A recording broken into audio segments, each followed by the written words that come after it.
আলহামদুলিল্লাহ, জাযাকাল্লাহু আহসানাল জাযা। অসংখ্য এবং অত্যন্ত গুরুত্বপূর্ণ এবং তথ্যবহুল আলোচনা শুনছিলাম বিশিষ্ট আলেমী দ্বীন হযরত মাওলানা মুশতাকুন নবী সাহেবের কাছ থেকে। আল্লাহ রাব্বুল আলামিন আমাদেরকে রাসূল করিম সাল্লাল্লাহু আলাইহি ওয়াসাল্লামের সিরতের উপর থাকার তৌফিক দান করেন। সবাই বলেন আমিন। আমিন।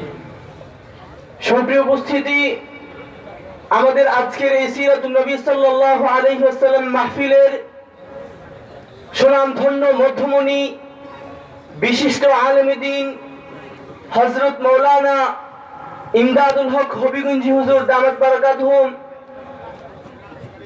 যিনি হলেন আমাদের এই সিরাতুন নবী সাল্লাল্লাহু আলাইহি ওয়াসাল্লাম বাস্তবায়ন কমিটির শুরু লগ্ন থেকে, যিনাকে আমরা সালাতুল মাগরিবের পরপরই স্টেজে দেখতাম, তারজুমানে আকাবির ও আসলাফ আমাদের সরতাজ হযরত মাওলানা আল্লামা হাফিজ তাফাজ্জুল হক হবিগঞ্জি হুজুর রাহমাতুল্লাহি আলাইহির সহোদর ছোট ভাই, জামিয়া তাওয়াক্কুলিয়া রেঙ্গা মাদ্রাসার সুনামধন্য শাইখুল হাদিস হযরত মাওলানা আল্লামা ইমদাদুল হক সাহেব হবিগঞ্জি হুজুর দামাত বারাকাতুহুম এ পর্যায়ে আপনাদের সামনে অত্যন্ত গুরুত্বপূর্ণ এবং মূল্যবান নসিহত পেশ করবেন।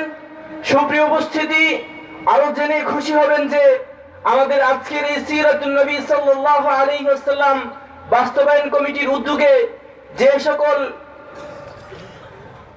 সকল আলোচকদেরকে দাওয়াত দেওয়া হয়েছিল, ধারাবাহিক পর্যায়ে একের পর এক আপনাদের সামনে অত্যন্ত গুরুত্বপূর্ণ নসিহত পেশ করছেন। ইতিমধ্যে আমাদের মধ্যে এসে উপস্থিত হয়েছেন সুদূর ঢাকা থেকে আগত হযরত মাওলানা সাখাওয়াত রাজি সাহেব দামাত বারাকাতুহুম। ইনশাআল্লাহ ধারাবাহিক পর্যায়ে আপনাদের সামনে উপস্থাপন করা হবে।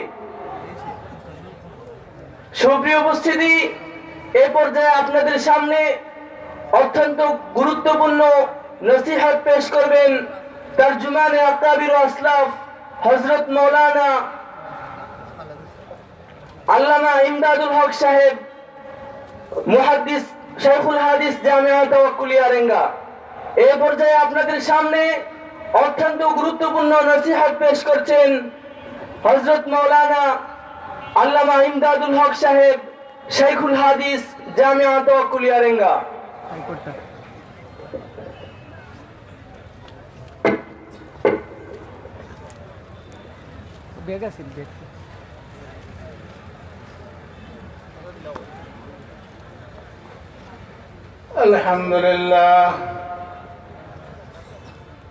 الحمد لله نحمده ونستعينه ونستغفره ونؤمن به ونتوكل عليه ونعوذ بالله من شرور أنفسنا ومن سيئات أعمالنا. من يهد الله فلا مضل له ومن يضلله فلا هادي له. ونشهد أن لا إله إلا الله وحده لا شريك له. ونشهد أن سيدنا ونبينا وشفيعنا وحبيبنا ومولانا محمدا عبده ورسوله صلى الله تعالى عليه وعلى آله وأصحابه وأزواجه وأهل بيته وبارك وسلم تسليما كثيرا كثيرا. أما بعد، فأعوذ بالله من الشيطان الرجيم. بسم الله الرحمن الرحيم. لقد كان لكم في رسول الله أسوة حسنة لمن كان يرجو الله واليوم الآخر صدق الله مولانا العظيم يوسف صلى الله على سيدنا ومولانا محمد وعلى آله وأصحابه وسلم صلى الله على سيدنا ومولانا محمد وعلى آله وأصحابه وسلم بلغ العلا بكماله كشف الدجى بجماله حسنت جميع خصاله صلوا عليه وآله يا رب صل وسلم دائما أبدا على نبيك خير الخلق كلهم بغير مريم درود سلام برگزیدہ نبی کو اپنا مدام لا الہ الا اللہ لا الہ الا اللہ لا الہ الا اللہ لا الہ الا اللہ لا إله إلا الله محمد رسول الله صلى الله عليه وسلم محترم صدر جلسة ومحترم مربيان کرام محترم علماء کرام সমস্ত ভাইদের কাছে সর্বপ্রথম আমার সালাম গ্রহণ করুন। আসসালামু আলাইকুম ওয়া রাহমাতুল্লাহি ওয়া বারাকাতুহু। এখানে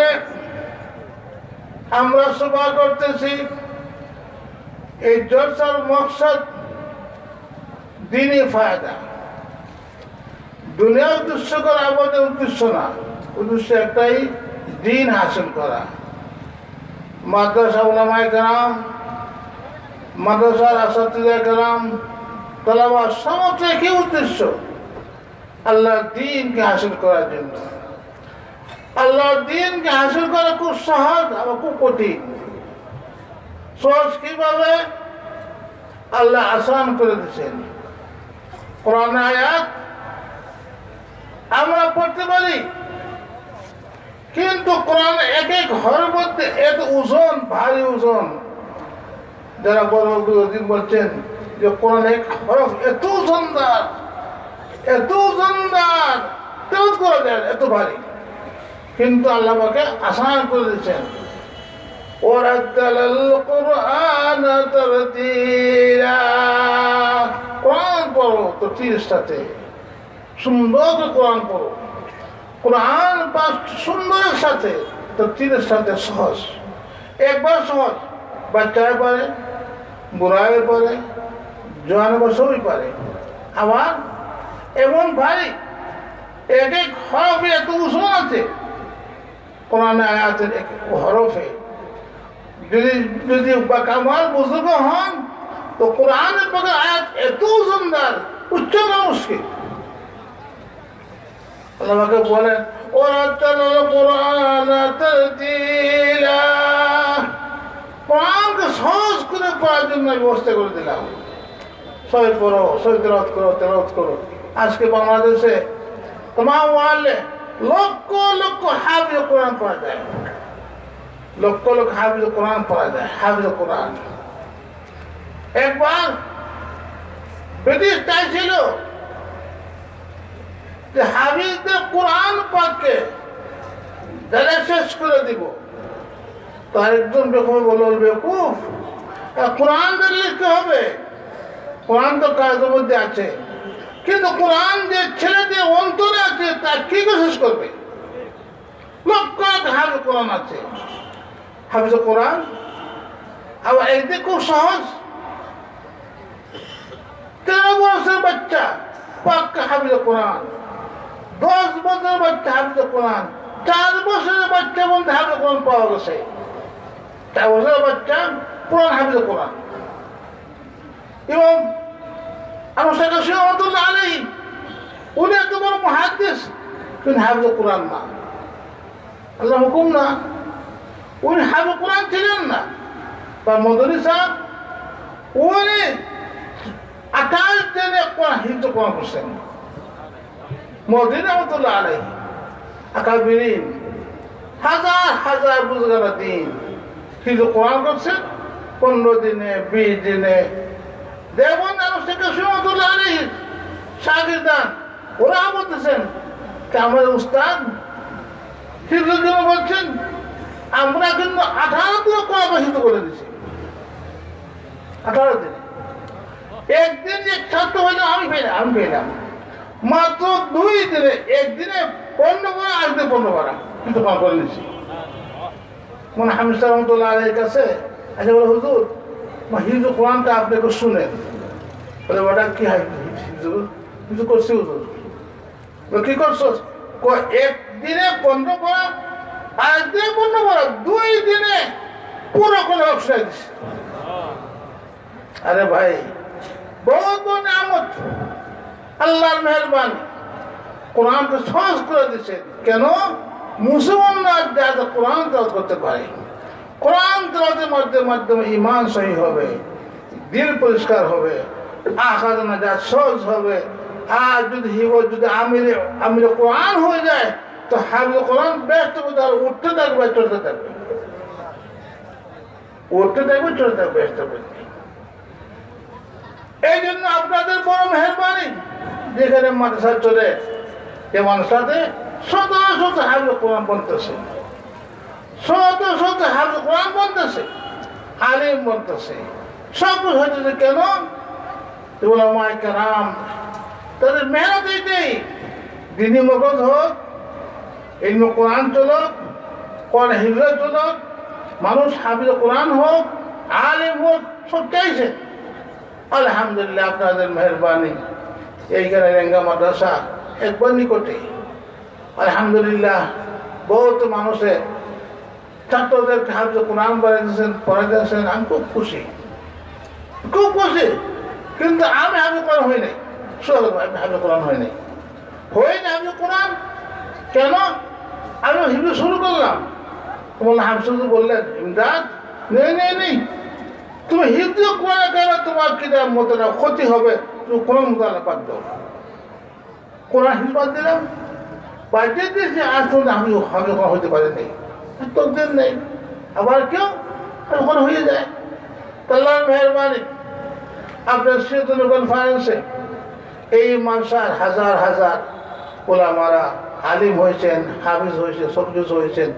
আমি দোয়া করি আল্লাহ পাক আপনাদের এই মেহনত কবুল করুক, এখানে বড় মাদ্রাসা হোক এবং মানুষ দিনদার হোক, দিনদার হোক। মানুষ যদি দিনদার হয়, হাফিজ কোরআন যদি হয়, এটা এলাকার জন্য ধন্য। যে এলাকাতে শত শত হাফিজ কোরআন আছে, যে এলাকাতে শত শত আলিমের দিন আছে, এই এলাকাতে ইনশাআল্লাহ আল্লাহর দিনে ক্ষতি হবে না। আল্লাহর মেহরবানি, আল্লাহর মেহরবানি আপনাদের এখানে এই আছেন মোহতমির সাহেব, ওরা সারা এলাকায় তকুলে রেঙ্গা তকুলে মাদ্রাসা কি মানা তকুলি মানে এই যে আল্লাহ ভরসা করে চলে। আজকে হাজার হাজার ছাত্র বলতেছে আপনাদের মেয়েরাতে, এরা তার ছেলেরা পড়তেছে, মাসা পড়তেছে, বাসে এসে পড়তেছে। আল্লাহ মেহরবানি, আল্লাহ আপনারা কবুল করুক। আমি দোয়া করি আল্লাহ কবুল করুক। আমি আজ করছিলাম লাকাদ কানা লাকুম ফি রাসূলিল্লাহি উসওয়াতুন হাসানাহ, কোন ছোট্ট আয়াত, লাকাদ কানা লাকুম ফি রাসূলিল্লাহি উসওয়াতুন হাসানাহ লিমান কানা ইয়ারজুল্লাহা ওয়াল ইয়াউমাল আখির। আল্লাহ তাআলার মধ্যে উসওয়া হাসানা, উত্তম নমুনা।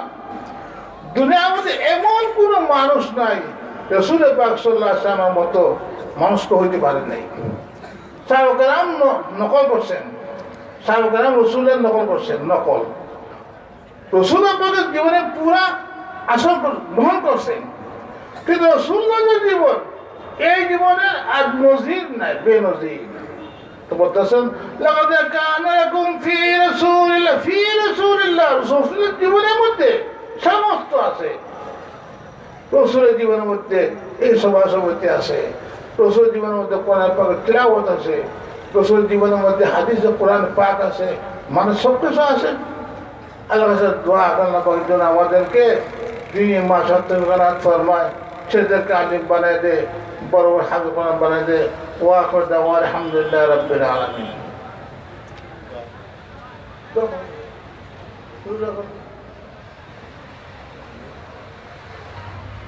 আলহামদুলিল্লাহ।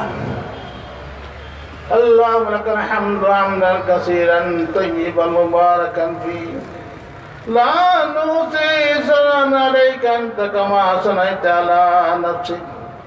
اللهم صل على سيدنا ونبينا وشفيعنا مولانا محمد وعلى اله وصحبه وبارك وسلم.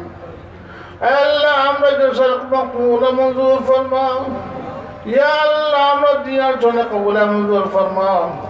ইয়া আল্লাহ আমাদের সমস্ত দিনদার পরেশগার বানিয়ে দাও। ইয়া আল্লাহ আমাদের দিনদার পরেশগার বানিয়ে দাও। ইয়া আল্লাহ আমাদের দিনদার পরেশগার বানিয়ে দাও। দুনিয়া থেকে যাওয়ার সময় বেঈমান মুতসিব করো। ইয়া আল্লাহ কবরের মধ্যে আল্লাহ এই বসঙ্গ থাকবো তুমি রাইজ ফরমাও। আল্লাহ আমাদেরকে মাফ করো, জিন্দা মুন্ডা সমস্ত আল্লাহ মাফ করে দাও। আল্লাহ আমরা মাসের কবুল মঞ্জুর ফরমাও। আল্লাহ মাসের সমস্ত ছাত্রদেরকে আলিম আমল বানাও। ইয়া আল্লাহ এলাকার সমস্ত মুসলমানকে দিনদার পরেশগার বানাও, সমস্ত দিনদার পরেশগার বানায় দাও। রব্বানা আতিনা ফিদ দুনিয়া হাসানাতান ওয়া ফিল আখিরাতি হাসানাতান ওয়া কিনা আযাবান নার। রব্বানা তাকাব্বাল মিন্না ইন্নাকা আনতাস সামিউল আলিম ওয়া তুব আলাইনা ইন্নাকা আনতাত তাওয়াবুর রহিম। وصلى الله تعالى على خير خلق محمد وآله وصحبه أجمعين.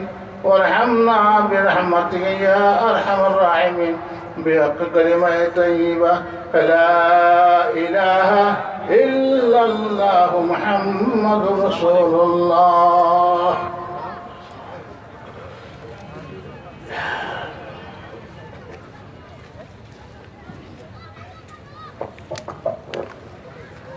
আলহামদুলিল্লাহ। ঐতিহ্যবাহী জামিয়া তাওয়াক্কুলিয়া বেঙ্গল নবনিযুক্ত শাইখুল হাদিস হযরতুল আল্লাম হযরত মাওলানা ইমদাদুল হক শাইখ হবিগঞ্জ হুজুরের কাছ থেকে আমরা সংক্ষিপ্ত নসিহত শুনছিলাম। আমরা হুজুরের সুস্থতা কামনা করছি এবং হুজুর দীর্ঘদিন এমনকি আমিত্ব আমাদের জামিয়া রেঙ্গায় থাকুন, সেই কামনা আমরা রব্বে কারীমের দরবারে করি। সম্মানিত উপস্থিতি, এ পর্যায়ে আমাদের সম্মুখে গুরুত্বপূর্ণ নসিহত পেশ করবেন খতিবুল উম্মাহ হযরতুল আল্লামা মুফতি ফজলুল হক আমিনী নওয়ারাল্লাহু মারকাদাহু এর সুযোগ্য জামাতা, ঢাকা লালবাগ মাদ্রাসার স্বনামধন্য সিনিয়র মুহাদ্দিস, আন্তর্জাতিক মুফাসসির কোরআন, বিভিন্ন টেলিভিশনে যার টকশোর মাধ্যমে আমরা নাস্তিক মুরতাদদেরকে দাঁত ভাঙ্গা জবাব দিতে দেখি যুক্তির মাধ্যমে, বিদগ্ধ আলোচক ও গবেষক হযরতুল আল্লামা মুফতি সাখাওয়াত হোসেন রাজি সাহেব দামাত বারাকাতুহু হুজুর আমাদের মধ্যে এসে উপস্থিত হয়ে গেছেন। ইনশাআল্লাহ 4 থেকে 5 মিনিটের ভিতরে হুজুরকে আমরা উপস্থিত করব আপনাদের সম্মুখে। আপনারা অবশ্যই অবগত আছেন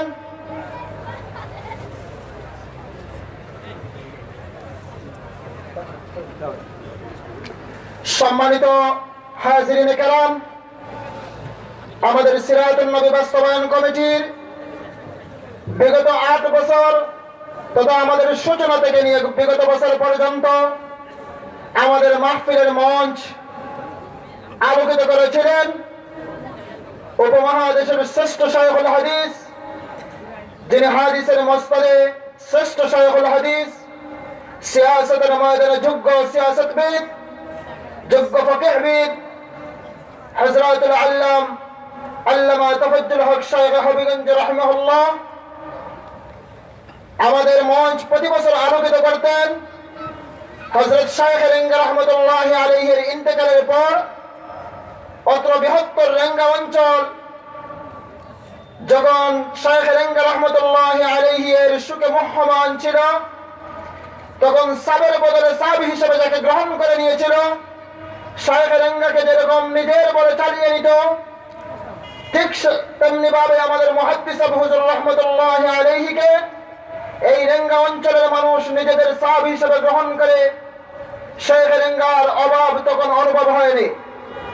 বিগত 27 রমজান মওলা পাকের ডাকে সাড়া দিয়ে দীর্ঘ 52 বছরের ইতি টেনে যখন তিনি চলে গেলেন মওলার ডাকে সেই পরপারে, তখন শুধুমাত্র কানাইঘাটবাসী শুধু কান্নারত হয় নাই, আজ পর্যন্ত রেঙ্গা অঞ্চলের সচেতন ধর্মপ্রাণ মানুষের এখন পর্যন্ত দুঃখ মোচন হয় নাই। আমরা সেই 27 রমজান থেকে নিয়ে এখন পর্যন্ত হুজুরের যে শূন্যতা অনুভব করতেছি, আমরা সব সময় রব্বে কারিমের দরবারে হযরতের জান্নাতের আলা মাকামের জন্য সব সময় দোয়া করে আসতেছি এবং শাইখুল হাদিস আল্লামা শিহাবুদ্দিন রাহিমাহুল্লাহ যেই দান আর অনুদান, যেই অবদান বৃহত্তর জামিয়া তাওয়াক্কুলিয়া রেঙ্গা সহ হুজুরের এমন রেঙ্গা অঞ্চলের এমন কোনো বাড়ি এবং এমন কোনো পরিবার নেই যেই পরিবার অথবা যেই বাড়িতে হুজুরের পা গিয়ে পড়েনি। তাই এই এলাকার প্রত্যেকটি মানুষ কৃতজ্ঞতার সাথে হযরত মুহাদ্দিস আবু হুজুর রহমতুল্লাহ আলাইহিকে স্মরণ করে। সেই ধারাবাহিকতায় সিরাতুন নবী বাস্তবায়ন কমিটি হাঁটি হাঁটি পা পা করে যখন আজকে এই বিশাল একটি মহিলা প্রতিষ্ঠিত হয়েছে, তখন আমরা বিশাল এই প্রতিষ্ঠান শাইখুল হাদিস আল্লামা শিহাবুদ্দিন রাহিমাহুল্লাহকে শ্রদ্ধার সাথে স্মরণ করতেছি। আমরা শ্রদ্ধার সাথে স্মরণ করি সিরাতুন নবী বাস্তবায়ন কমিটির সাবেক স্বনামধন্য সফল সভাপতি হাফিজ মাসউদ মিয়া রহমতুল্লাহ আলাইহিকে। তার অবদান যতদিন সিরাতুন নবী বেঁচে থাকবে ততদিন আমরা স্মরণ করবো ইনশাআল্লাহ। সেই সাথে সাথে অত্র এলাকার যে সমস্ত উলামায়ে কেরাম গত হয়ে গেছেন, হযরত শাইখ বরুন্ডার হুজুর, শাইখ জাহানপুরি হুজুর, শাইখ চিসরাহান্দি হুজুর, শাইখ শাহাদতপুরি হুজুর সহ যে সমস্ত উলামায়ে কেরাম যাদের ধ্যান ধারণা এবং আদর্শ দ্বারা এই এলাকাকে পরিপুষ্ট করেছিলেন, তাদেরকে আমরা বাস্তবায়ন কমিটির শ্রদ্ধার সাথে স্মরণ করতেছি। সম্মানিত হাজিরিন কেরাম, আমরা অত্যন্ত খুশনসিব এবং অত্যন্ত আনন্দের সাথে জানাচ্ছি যে আমাদের আকাঙ্ক্ষিত মেহমান, আমাদের আজকের মাহফিলের প্রধান আলোচক আল্লামা মুফতি আমির রহমতুল্লাহ আলাইহির সুযোগ্য জামাতা, ঢাকা ঐতিহ্যবাহী লালবাগ মাদ্রাসার সুনামধন্য সিনিয়র মুহাদ্দিস উস্তাদুল মুকাররম হযরত মাওলানা মুফতি সাখাওয়াত হোসেন রাজি সাহেব দামাত বারাকাতুহুম আমাদের মধ্যে এসে উপস্থিত হয়ে গেছেন। আমরা বৃহত্তর মংলাবাজারবাসী ওনাকে আমরা কৃতজ্ঞতার সাথে অভিবাদন জানাচ্ছি। এরপরে যে মহাগ্রন্থ আল কোরআন থেকে তেলাওয়াত করবেন ঐতিহ্যবাহী জামিয়া তাওয়াক্কুলিয়া রেঙ্গার ছাত্র ভাই হাফিজ মিনহাজুর রহমান ওয়ালি। হাফিজ মিনহাজুর রহমান ওয়ালি।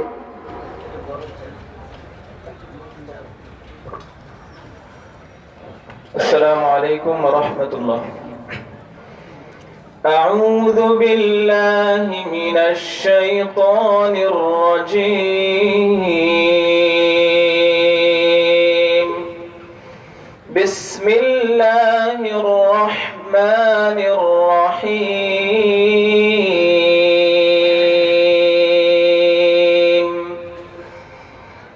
الذين يقولون ربنا إننا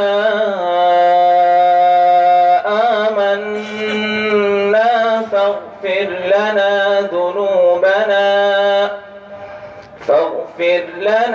ذنوبنا وقنا عذاب النار.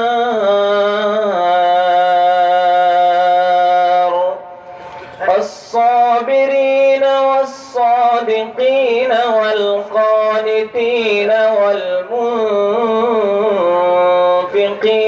والمستغفرين بالأسحار شهد الله أنه لا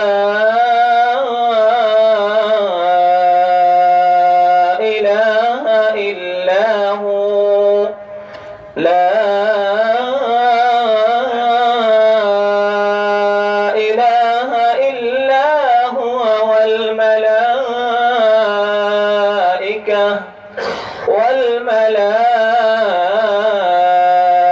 والملائكة وأولو العلم قائما بالقسط لا إله إلا هو العزيز الحكيم صدق الله العظيم السلام عليكم ورحمة الله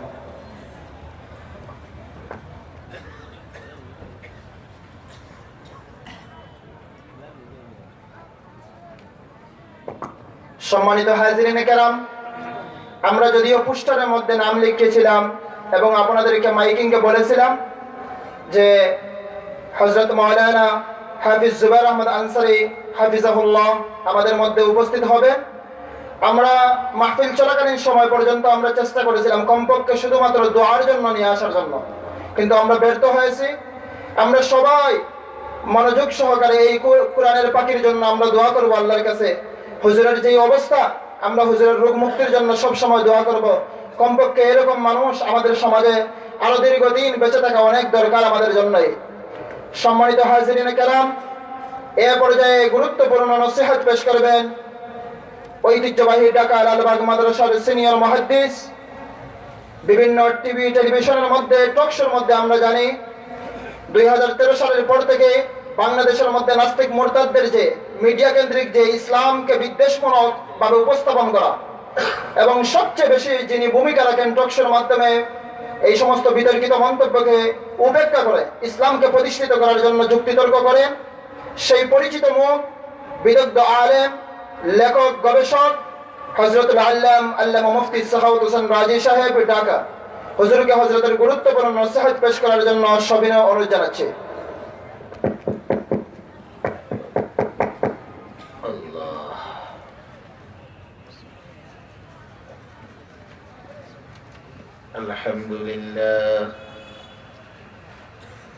الحمد لله نحمده ونستعينه ونستغفره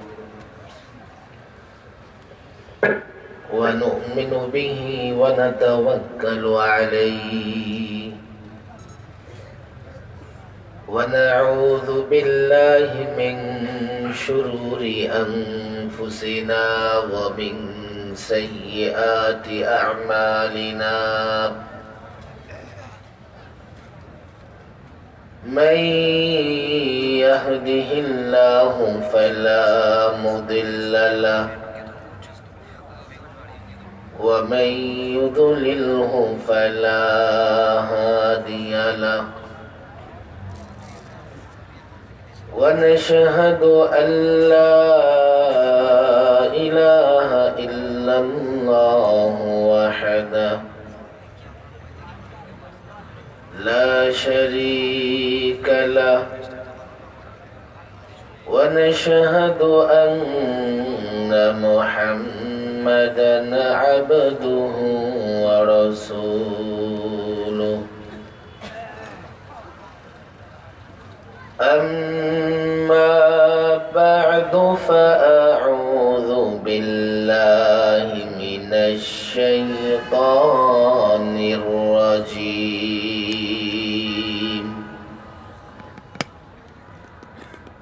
بسم الله الرحمن الرحيم وما أرسلناك إلا رحمة للعالمين صدق الله مولانا العظيم وصدق رسوله النبي الكريم ونحن على ذلك من الشاهدين والشاكرين والحمد لله رب العالمين সিরাতুন নবী সাল্লাল্লাহু আলাইহি ওয়াসাল্লাম বাস্তবায়ন কমিটির উদ্যোগে আয়োজিত সিরাতুন নবী সাল্লাল্লাহু আলাইহি ওয়াসাল্লাম সম্মেলন 2020 এর মোহতারাম সভাপতি হযরত মাওলানা মহিউল ইসলাম বোরহান সাহেব, মুহতামিম ঐতিহ্যবাহী ঐতিহাসিক দ্বীনি প্রতিষ্ঠান জামিয়া তাওয়াক্কুলিয়া রেঙ্গা, আমন্ত্রিত উলামায়ে কেরাম, বিশেষ করে আমার আগে যিনি আলোচনা করে ইতিমধ্যে বিদায় নিয়েছেন, জামিয়া রেঙ্গার নবনিযুক্ত শাইখুল হাদিস, আমাদের অনেক আগে থেকে পরিচিত মুরব্বী বুজুর্গ হযরত মাওলানা ইমদাদুল হক, সদ্য মরহুম হয়ে গেছেন আমাদের এক উস্তাদ তুল্য মুরব্বী হযরত মাওলানা তাফাজ্জুল হক হবিগঞ্জি, মরহুমের ভাই মাওলানা ইমদাদুল হক হবিগঞ্জি, আমন্ত্রিত উলামায়ে কেরাম এবং এই এলাকার দ্বীন প্রিয়, ইসলাম প্রিয়, নবী প্রিয় তাওহীদি জনতা, যারা এই সিরাতুন নবী কমিটির উদ্যোগে সিরাতুন নবী সাল্লাল্লাহু আলাইহি ওয়াসাল্লাম এই সম্মেলন আয়োজন করবার তৌফিক দিয়েছেন, অন্তর থেকে সকলে সে রবের শুকরিয়া আদায় করি, পড়ি আলহামদুলিল্লাহ। আমি জানি না এলাকায় মাহফিল কতক্ষণ চলে। এর আগে রেঙ্গার শতবার্ষিকীতে এসেছিলাম, সেটা তো ঐতিহাসিক এক প্রোগ্রাম। তবে আপনাদের অবস্থা দেখে মনে হয় খুব দ্রুতই বাড়িতে যেতে চান। যেহেতু দ্রুত বাড়িতে যেতে চান, এটা আমার জন্য ভালো। যত দ্রুত আপনারা যাবেন আমিও যাব, আমি কি আর বসে থাকবো? আমার যাওয়াটা অনেক দূরে, যত দ্রুত আপনারা চলে যাবেন আমি যাব তত দ্রুত। এরপরেও অন্তত কোথাও আলোচনা করতে বসলে ঘন্টা খানেক তো আলোচনা করা লাগে, কথা ঠিক না বেঠি? আপনাদের অবস্থা দেখে মনে হচ্ছে ঘন্টা খানেকও আপনারা বসতে রাজি না। 1 ঘন্টা কি বসবেন আপনারা? দুর্বল আওয়াজ। আরো 10 মিনিট কমায় দিলাম, 50 মিনিট। এবার চলবে? এবারও চলবে না? জিনা কি পক্ষে না বিপক্ষে? হা না না? 50 মিনিটে হা?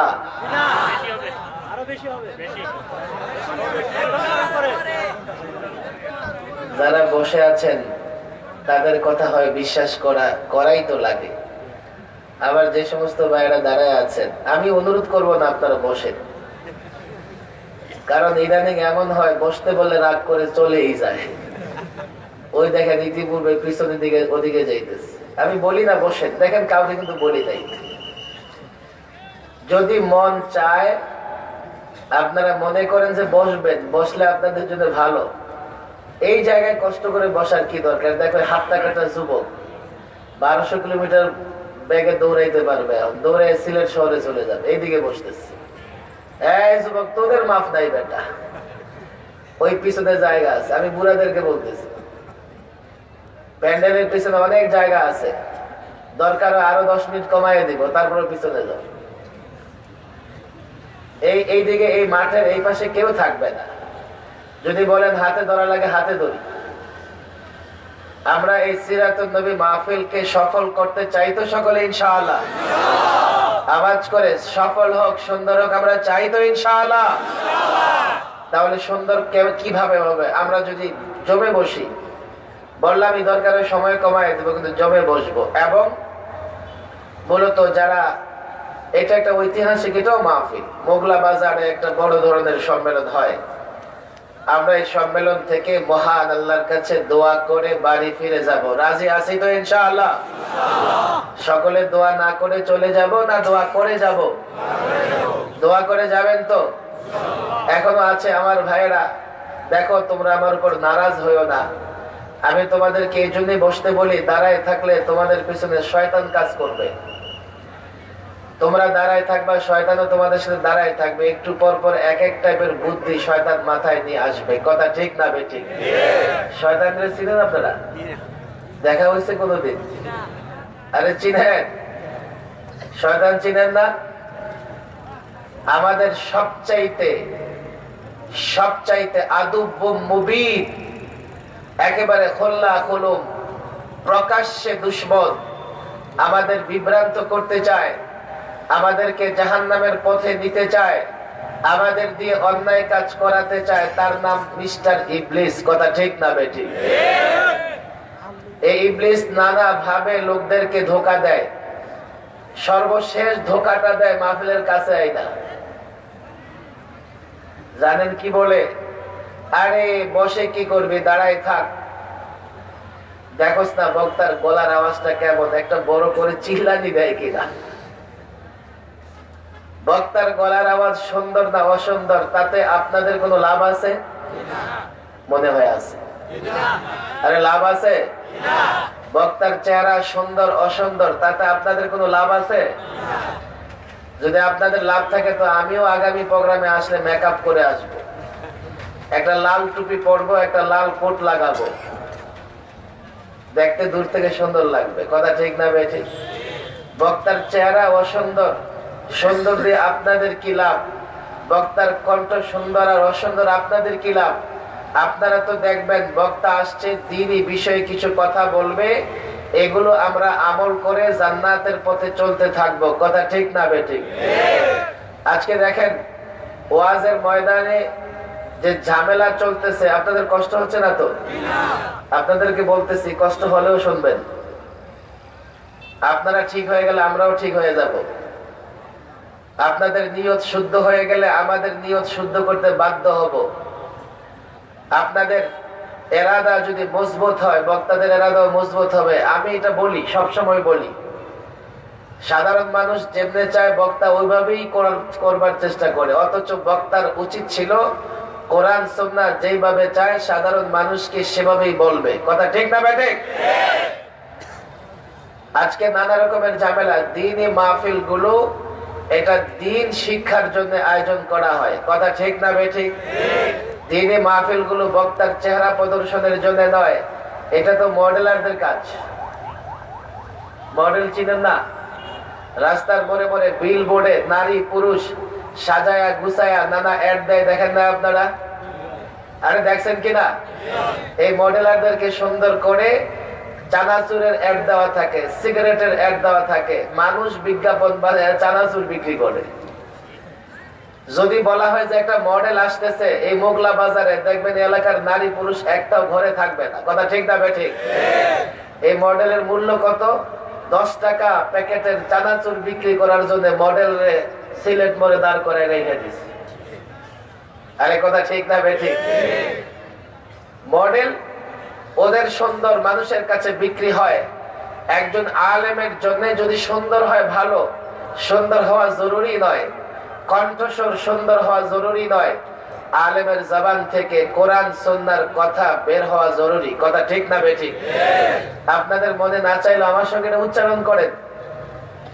কারণ আজকে যা হচ্ছে যে আমরা টুপিদারি লাগাইও আপনাদের যথেষ্ট সন্দেহের মধ্যে ছেড়ে দিচ্ছি। কথা ঠিক না বেঠিক? আমার আগে আমি যখন আসছি, আমি এসেই এক বাড়িতে ঢুকেছি খাবার দাবারের জন্য। আমি শুনতেছিলাম মাওলানা মুশতাকুর নবী সাহেব বন্ধুবর কিছু ভালো ভালো কথা বলতেছিলেন। আপনারা জানেন না যে কিভাবে আমাদেরকে সুন্নাত থেকে বিরত রাখবার চেষ্টা করা হচ্ছে।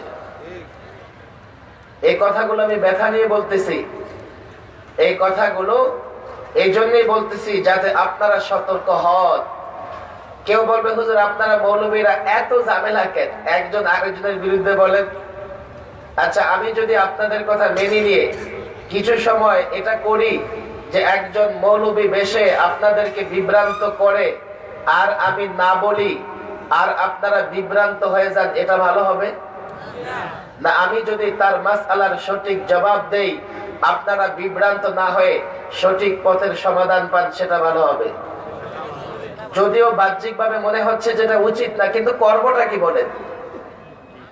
করবটা কি? করবটা কি?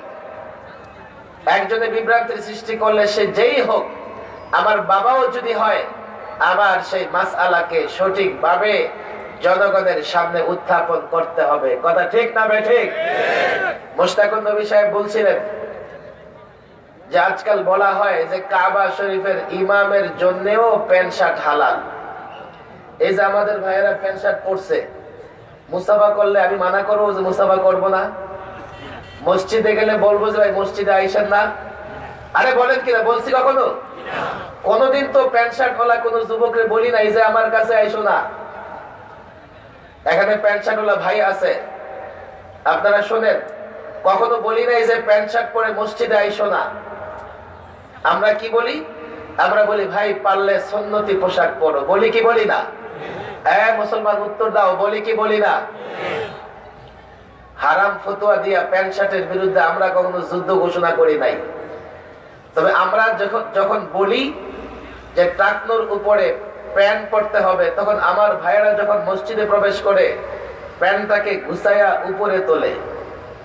কথা ঠিক না বে ঠিক? আরে বলেন ঠিক না বে ঠিক?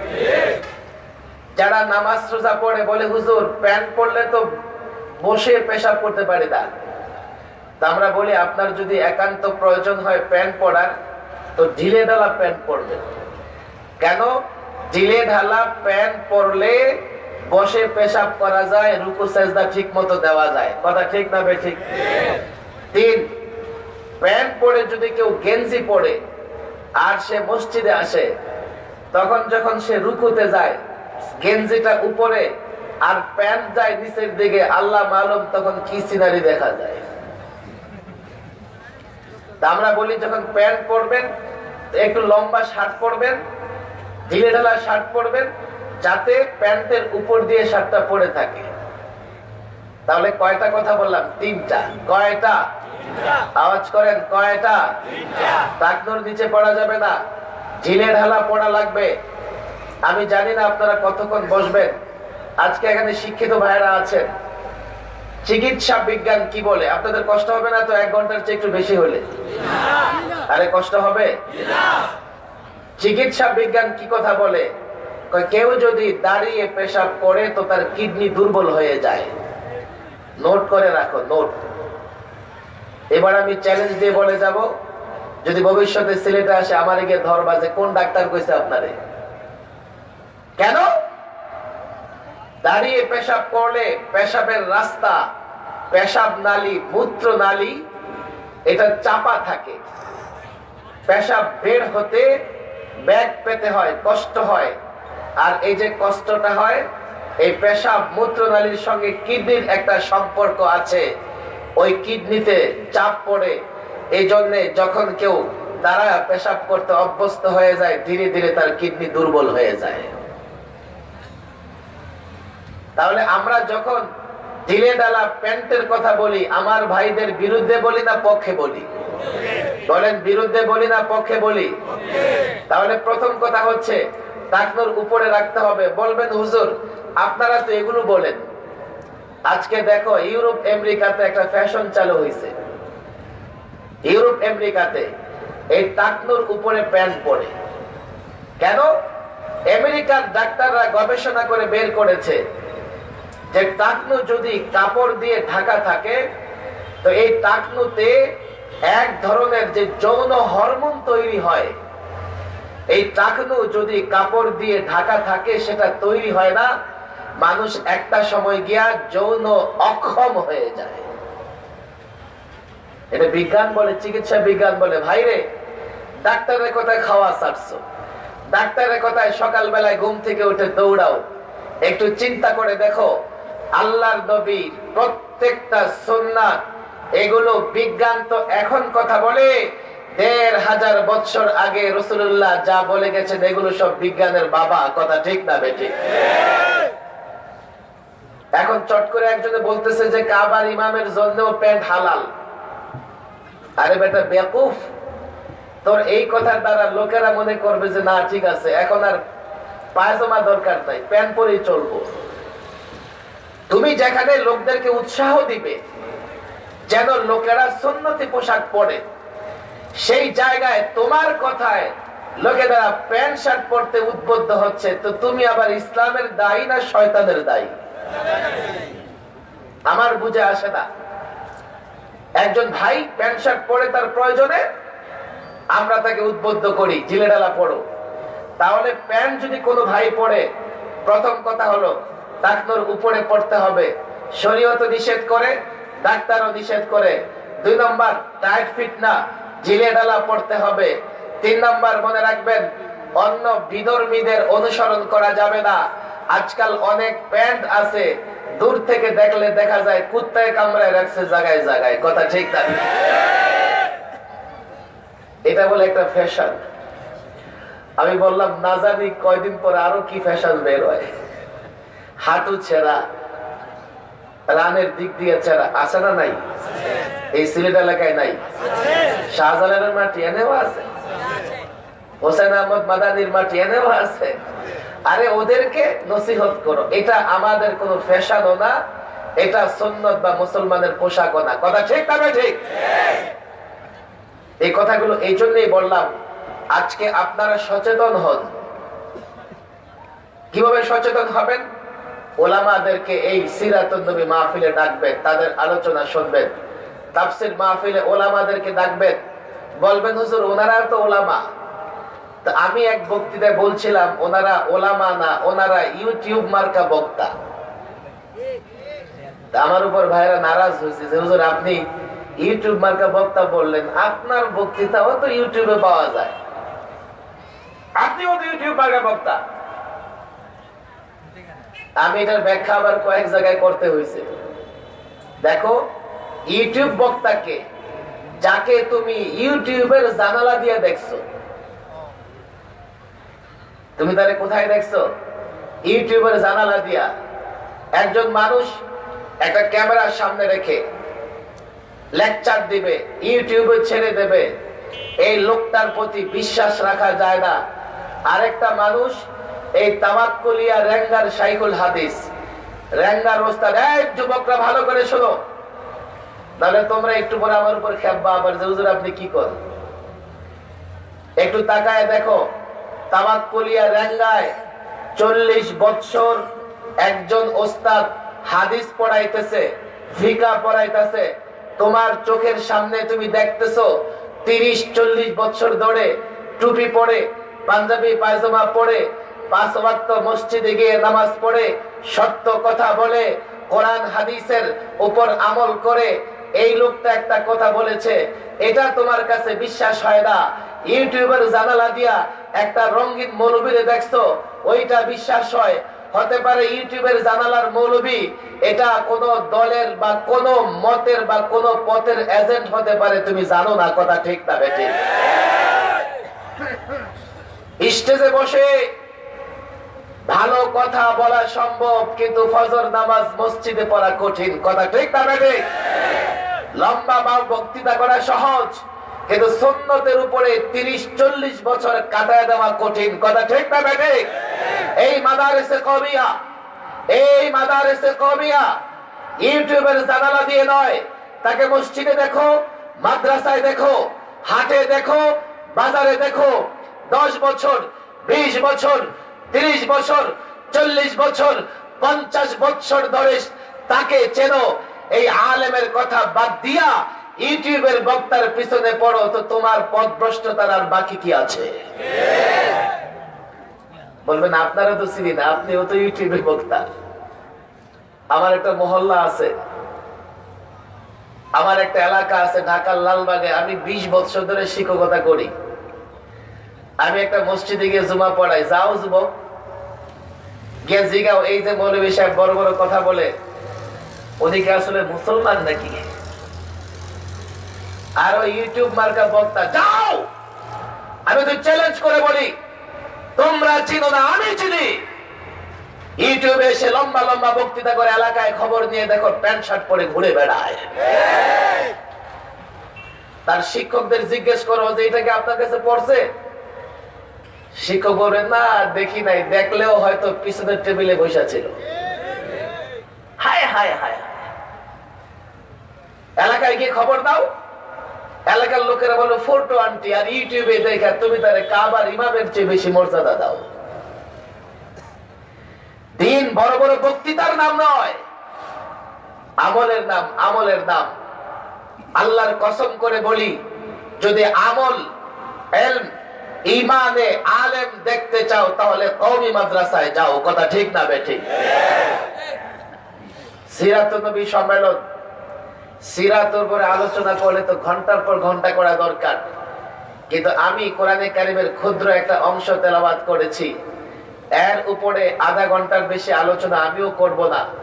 আমি ঢাকায় যাব, এই আলোচনার উপর যদি আমরা আমল করি, আমার বিশ্বাস আজকের এই আয়োজন সফল হবে, সার্থক হবে। আমার যুবক ভাইরা, তোমরাও শোনো, কোরআনে কারিমের এই আয়াত, ওয়ামা আরসালনাকা ইল্লা রাহমাতাল লিল আলামিন, আমার নবীকে সম্বোধন করে কে বলছেন? আওয়াজ করেন, কে? আরো জোরে কে বলছেন? আল্লাহকে বাংলাদেশের মালিক শুধু? গোটা পৃথিবীর মালিক কে? মন খোলে, জিহ্বা তাজা করে নেড়ে নেড়ে বলতে হবে, গোটা পৃথিবীর মালিক কে? আমাদের হায়াত রিজিক মালিক কে? সবকিছুর মালিক কে? ক্ষমতার মালিক কে? বলেন, সম্পদের মালিক কে? ইজ্জতের মালিক কে? সবকিছুর মালিক যিনি, আমরা ফিরে যাব কার কাছে? বলেন, কার কাছে ফিরে যাব? তার এই ঘোষণা, ওয়ামা আরসালনাকা ইল্লা রাহমাতাল লিল আলামিন, হে নবী, আমি আপনাকে গোটা দুনিয়ার জন্য রহমত স্বরূপ প্রেরণ করেছি। বলেন সুবহানাল্লাহ। এটা ব্যাখ্যাটা বুঝে তারপরে বিদায় নেবেন। রাসূল আমাদের জন্য রহমত কিনা? আরে আওয়াজ করেন, রহমত কিনা? বলেন, রহমত কিনা? গোটা পৃথিবীর জন্য রহমত কিনা? ব্যবসায়ী ভাইদের জন্য বলেন, ব্যবসায়ী ভাইদের জন্য, ডাক্তারের জন্য, ইঞ্জিনিয়ারের জন্য, ভিখারির জন্য, ধনীর জন্য, সবার জন্য রহমত। এখন প্রশ্ন হলো, কিভাবে রহমত? রাসূল আমাদের জন্য রহমত কিভাবে? এক, ভালো করে শোনেন, একজনের ঘরে খাবার নাই, তো এমন সময় একজন ব্যক্তি গেছে, গিয়ে বলছে তোমার ঘরে খাবার নাই, আচ্ছা এটা করো। সে এটা করে, তার ঘরে খাবারের ব্যবস্থা হয়ে গেছে। এই লোকটা ওই ঘরের জন্য রহমত কিনা? বলেন, রহমত কিনা? এটা মোগলা বাজার না? ঝগড়া থামেই না। একজন এসে পরামর্শ দিল, এই কাজ করো। এই কাজ করার পরে ঝগড়া বন্ধ হয়ে গেছে। ওই লোকটা রহমত কিনা? আওয়াজ করেন, আরে রহমত কিনা? মোগলা বাজারের মানুষ পাশের বাজারের লোকদের সঙ্গে ঝগড়া করে খালি মার খায়। একজন এসে বুদ্ধি দিল, এই বেটা, ওদের সঙ্গে ঝগড়া জিততে চাস? এই ফর্মুলা এখতিয়ার কর। তো মোগলা বাজার লোকদের জন্য ওই লোকটা রহমত কিনা? নারীদের অধিকার নাই, নারীদের ধরে জ্যান্ত কবর দেয়। আমার মা বোনেরা শোনো, এক ব্যক্তি এসে বলে, এই তোরা নারীদের উপর অত্যাচার করিস কেন? নারীদের উপর অত্যাচার বন্ধ হয়ে গেল। এই লোকটা নারীদের জন্য রহমত কিনা? বলেন, রহমত কিনা?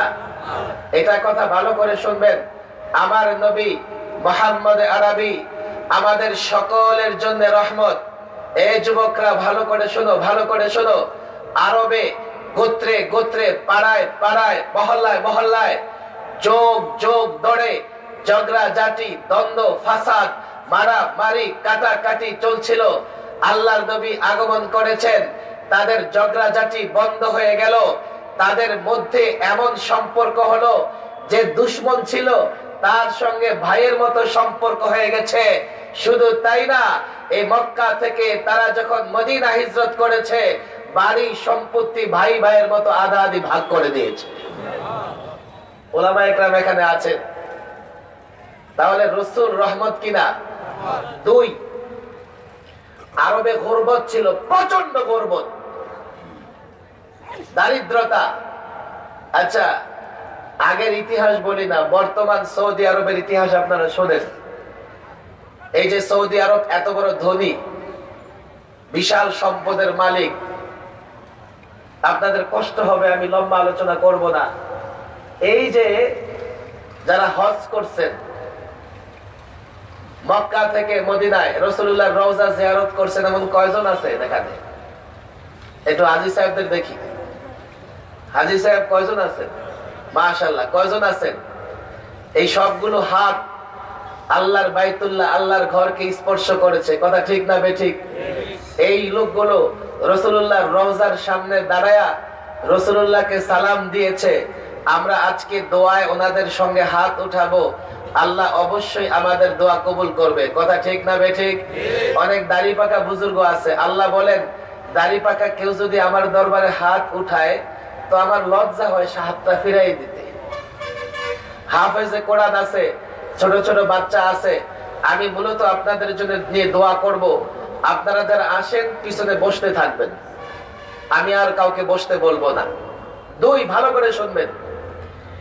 এই যে মক্কা থেকে আপনি মদিনায় যান, 420 কিলোমিটার, 420 কিলোমিটার আপনি গাড়িতে রওনা হয়েছেন।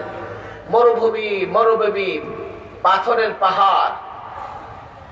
শুধু পাথরের পাহাড় না, এই পাথরগুলো রোদে পুড়ে কালো হয়ে গেছে, কালো। এই 100 কিলোমিটার পার হবার পরে হঠাৎ ড্রাইভার বলবে, এই পাম্পে গাড়ি থামতেছে, আপনাদের কারো প্রয়োজন থাকলে পুরা করে দেন, হালকা নাস্তা খেয়ে টেয়ে দেন। আপনি পাম্পে ঢুকলেন, আল্লাহু আকবার, পাম্পের পাশে সুপার শপে ঢুকবেন, ঢুকে দেখবেন যে ওখানে গ্লাসের ভিতরে এত সুন্দর ফল সাজানো, মনে হয় মাত্র গাছ থেকে পেড়ে এখানে রেখে দিয়েছে। বলো, যেই আরবে তেমন কিছুই হয় না, পৃথিবীর সব উৎকৃষ্ট জিনিস আল্লাহ আরব দেশে পাঠায় দেয় সবার আগে। কথা ঠিক না বেঠিক? ইসলামের বরকতে, ইসলামের বরকতে ঝগড়াঝাটি বন্ধ, দারিদ্রতা দূর হয়ে গেছে, দারিদ্রতা শেষ, নারীদের অধিকার রাসূলুল্লাহর আগমনে প্রতিষ্ঠা হয়েছে। এই নবী আমাদের জন্য রহমত, তাতে কোনো সন্দেহ আছে? বলেন, সন্দেহ আছে?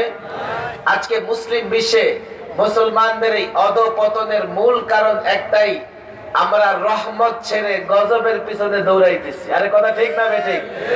আমরা মদিনা ছেড়ে আমেরিকার পিছনে দৌড়াই, আমরা রাসূলুল্লাহর আদর্শ ছেড়ে যেন তেন যে কারো আদর্শের পিছে দৌড়াই। এই মুসলমান, কান খুলে শোনো, কান খুলে শোনো। আজকে তুমি যেখানে আছো, তোমার উপর নির্যাতন হচ্ছে।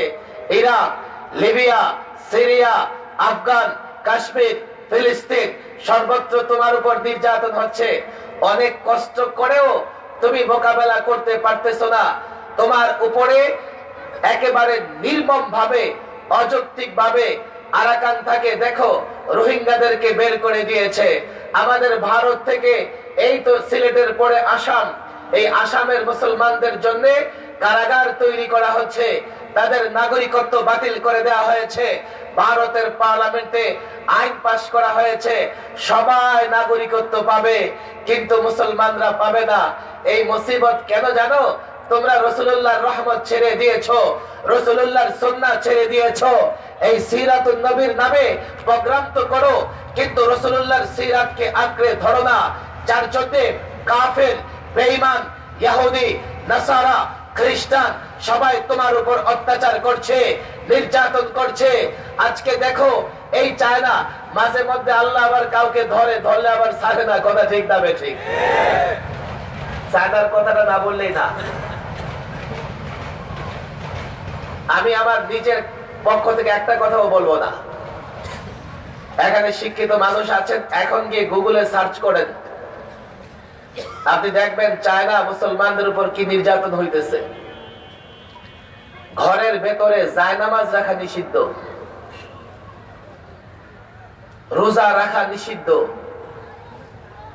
এবং চায়না মেয়েদেরকে জোর করে বৌদ্ধ কাফের পুরুষদের সঙ্গে বিয়ে করতে বাধ্য করা হচ্ছে।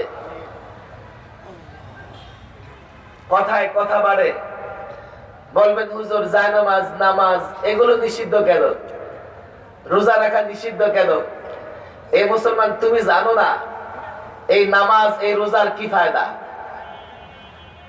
একটা ফায়দা হচ্ছে এর মাধ্যমে আল্লাহ সন্তুষ্ট হয়, কথা ঠিক না বেঠিক? আরেকটা ফায়দা যেটা আমাদের উদ্দেশ্য না, কিন্তু নামাজ রোজা করলে সেই ফায়দাটা এমনি হয়ে যায়। এটা আমেরিকান এক ইউনিভার্সিটি মুসলমানদের নামাজ নিয়ে গবেষণা করেছে, বলবো নাকি? আপনাদের কষ্ট হবে না তো? বসবেন না চলে যাবেন? এটা একটা বিজ্ঞানের মাসআলা, ধীরে ধীরে আস্তে আস্তে বলতে হবে। এই নামাজ নিয়ে গবেষণা করে তারা দেখেছে যে মুসলমান যদি 5 ওয়াক্ত নামাজ সুন্নত মতো আদায় করে তাহলে সে মৃত্যুর আগ পর্যন্ত সুস্থ থাকবে। বলবেন হুজুর বুঝলাম না, আমি শুধু একটা উদাহরণ দিব, বেশি না, একটা উদাহরণ দিব। মানুষ যখন বয়স্ক হয়ে যায়, তার ডায়াবেটিস হয়, তার হার্টের সমস্যা থাকে, তা ডায়াবেটিসের ডাক্তার বলে আপনি সকালবেলায় দৌড়াইবেন, নাহলে ডায়াবেটিস কমবে না, ইনসুলিন বাড়তেই থাকবে। আবার বেচারার হার্টের সমস্যা, ওই যদি বেশি দৌড়ায় তো ডায়াবেটিস তো কমবে, হার্ট উদা হয়ে যাবে। এই বেচারার জন্য সবচেয়ে মুসিবত করবেটা কি? যদি বলা হয় যুবকের মতো বুক ডাউন দাও, লাফালাফি করো, কুদাকুদি করো, তাহলে তো হাড় ভেঙে চুরমার হয়ে যাবে। এই লোকটা যদি সুন্নত মতো নামাজ আদায় করে, আল্লাহু আকবার, সেও মৃত্যু পর্যন্ত সুস্থ থাকবে। কি উদাহরণ? বিজ্ঞান বলে মানুষের যে রক্ত সঞ্চালন, রক্তের গতি, এটা কমে গেলে নানা ভাবে মানুষ অসুস্থ হয়। এই যে হার্ট ব্লক হয় কেন জানেন? এই যে রক্ত যে চলাচল হয়, কোন ডাক্তার থাকলে ভালো। আমি ঢাকায় যখন আলোচনা করি পাশে ডাক্তারও রাখি, যে ডাক্তার সাহেব বলবে যে হুজুর আপনার এটা এমন না এমন। এই রক্ত চলাচল যে সমস্ত রগগুলো দেওয়া হয়, এগুলো ভিতর থেকে চর্বির কারণে সংকীর্ণ হয়ে যায়। এটা যখন ভিতর থেকে সংকীর্ণ হয়ে যায় তো রক্তের গতি কমে যায়। তো রক্তের গতি কমে গেলে সে নানা ভাবে অসুস্থ হয়ে পড়ে, এমনকি একটা সময় রক্ত ব্লক হয়ে তার হার্ট ব্লক হয়ে যায়। এখন এই বুড়া মানুষটা কি করবে? তো বিজ্ঞান বলে মুসলমান যখন রুকুতে যায়, আল্লাহু আকবার, রুকুতে যাওয়ার কারণে তার পিঠে গোটা শরীরে রক্তের গতি বেড়ে যায়। মেরুদণ্ডের হাড়ের ভেতরে এক ধরনের হারাম মগজ আছে, একটা পদার্থ আছে। এই পদার্থটা মেরুদণ্ডের হাড়ে উঠানামা করতে থাকে।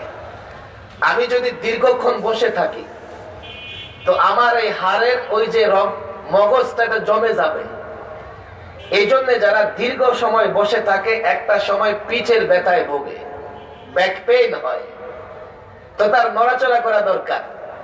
যখন রুকুতে গিয়া এইভাবে হাঁটু দুইটা ধরে, আল্লাহু আকবার, দেখবেন হাঁটু ধরার পরে তার পিঠটা এইভাবে ছড়ায়া যায় ময়ূরের পাখা মতো, গোটা বডিতে রক্তের সঞ্চালন বাড়তে থাকে, তার মেরুদণ্ডের হাড়ও সুস্থ হয়ে যায়, সে অনেক রোগ থেকে বেঁচে যায়। সেজদায় যাবে, আমি বলি না, বিজ্ঞান বলে, সেজদায় গিয়ে যখন সে মাথা নত করবে, দেখেন মানুষের ব্রেনেও রক্তের একটা গতি আছে। স্বাভাবিকভাবে যতটুকু গতি দরকার বসে থাকলে সেই গতি থাকে না। যখন সেজদায় যায় তো মাথায় যখন চাপ পড়ে তো মাথায় রক্তের গতি বাড়ে, আর এতে করে তার ব্রেন সুস্থ এবং সবল থাকে। সেজদায় যখন যায় তো তার গোটা চেহারায়ও রক্তের গতি বাড়ে। এক বিজ্ঞানী বলে যে মুসলমান নারীরা যদি জানতো সেজদায় গেলে কি উপকার হয়, তো সারাদিন বিউটি পার্লারে না গিয়ে সেজদায় পড়ে থাকতো। বিজ্ঞান বলে যখন সেজদায় যায় মানুষের চেহারায় যখন রক্তের গতি তৈরি হয় তো তার রূপ, তার লাবণ্য বাড়তে থাকে। আমার মা বোনেরা তো সারাক্ষণ রূপ লাবণ্যের চর্চাই করতে থাকে। সেজদা করো বেশি বেশি, চেহারা সুন্দর হয়ে যাবে। কথা ঠিক না? সারা দিন রাত শেষ করতে পারবো না আমি বিজ্ঞানের আলোচনা করে। একটা আলোচনা আপনাদের শুনতেই হবে। নামাজে মুস্তাহাব হচ্ছে হাত বাঁধা। মুস্তাহাব কি বাঁধা? আমার সাথে বলেন, কষ্ট হচ্ছে আপনাদের? আচ্ছা, বাঁ হাতের উপরে ডান হাত বাঁধা। আমরা নাভির উপরে হাত বাঁধি, তো ডান হাত কেন আমরা বাঁ হাতের উপরে রাখি? কেননা রাসূলুল্লাহ বাঁ হাতের উপরে ডান হাত রেখেছেন। আমরা কিন্তু এটার ফায়দা জানি না, কিন্তু ১৫০০ বছর আগে রাসূলুল্লাহ বলে গেছেন, তার কথা মেনে আমরা একটা ফায়দা পাইতেছি, সেটা জানিও না। কি ফায়দা? চিকিৎসা বিজ্ঞান বলে মানুষের ডান হাতে একটা পজিটিভ আলোক রশ্মি আছে, বাঁ হাতে নেগেটিভ। যখন ডান হাত বাঁ হাতের উপরে রাখে তখন ডান হাতের প্রভাবে বাঁ হাতটাও সক্রিয় এবং সক্ষম হয়। এতটুকু শেষ না, নামাজে যখন দাঁড়াই আমাদের চোখ কোন দিকে থাকে? বলেন কোন দিকে থাকে? রুকুতে গেলে বলেন, রুকুতে গেলে পায়ের আঙ্গুলের কাছে, আর বসলে আপনি এখন দেখতে হবে না, একটা সময় খেয়াল করে দেখবেন, বিজ্ঞান উদ্দেশ্য না, যখন আপনি নামাজে দাঁড়াবেন আর আপনি সেজদার দিকে তাকাবেন তো আপনি দেখবেন আপনার চোখের দৃষ্টি ডান হাতের উপর দিয়ে গিয়ে সেজদার জায়গায় পড়তেছে। চিকিৎসা বিজ্ঞান বলে ডান হাতের এই পজিটিভ আলোক রশ্মি যখন চোখের আলোর সঙ্গে মিলে যায় তো চোখের সক্ষমতা, চোখের পাওয়ার বৃদ্ধি পেয়ে যায়। নামাজের মাধ্যমে মানুষ সুস্থ থাকে। তাহলে তারা নামাজ কেন বন্ধ করে দিতে চায়? তুমি অসুস্থ হয়ে যাও এই জন্যে। তারা আজানের কেন বিরোধিতা করে? একদল বাংলাদেশেও আছে বুদ্ধিজীবী, আজানে নাকি শব্দ দূষণ হয়। আমি বলি কি জানেন? আহা, আজানের শব্দ ইবলিসের ভালো লাগে না। যেই এলাকায় আজান হয় ওই এলাকায় ইবলিস থাকতে পারে না। ইবলিসের চেলা চামুন্ডারাও মনে করে আজান হলে কষ্ট হয়, তারা ইবলিস হওয়ার কারণেই এই দশা। কিছুদিন আগে এক উগ্র মহিলা, আমার শিক্ষিত ভাইরা আছেন ওনারা ভালো জানবেন, এক উগ্র মহিলা ভারতের বক্তৃতা করতেছে। আমি তার বক্তৃতার ব্যাখ্যা করব সামান্য, কিন্তু আপনারা হয়তো কেউ কেউ তার বক্তৃতা দেখেছেন। মুসলমানদের আজান বন্ধ করে দাও। কেন? দেখো না 5 ওয়াক্ত আল্লাহু আকবার আল্লাহু আকবার। তোমরা জানো ওই হিন্দু জঙ্গি মহিলা তার দলের লোকদেরকে বলতেছে, তোমরা কি জানো? কি? মুসলমানরা আল্লাহু আকবার মানে আল্লাহ বড়, আল্লাহ বড়। তো মুসলমানরা মসজিদ থেকে আমাদের আল্লাহ বড় বলবে, আমরা তো বলি আমাদের রাম বড়, আমাদের অমুক বড়। মুসলমানদের আজান বন্ধ করে দাও, যাতে মুসলমান আল্লাহর বড়ত্ব, আল্লাহর শ্রেষ্ঠত্ব বয়ান না করতে পারে। নামাজ বন্ধ করে দাও। কেন? জানো মুসলমানরা কেন নামাজ পড়ে? ওই মহিলা বলে কেন? নামাজ হচ্ছে ট্রেনিং। মুসলমানরা নামাজের মাধ্যমে ট্রেনিং দেয়। বাংলাদেশে একটা দল আছে নাম হিজবুত তাওহীদ, জানেন না আপনারা?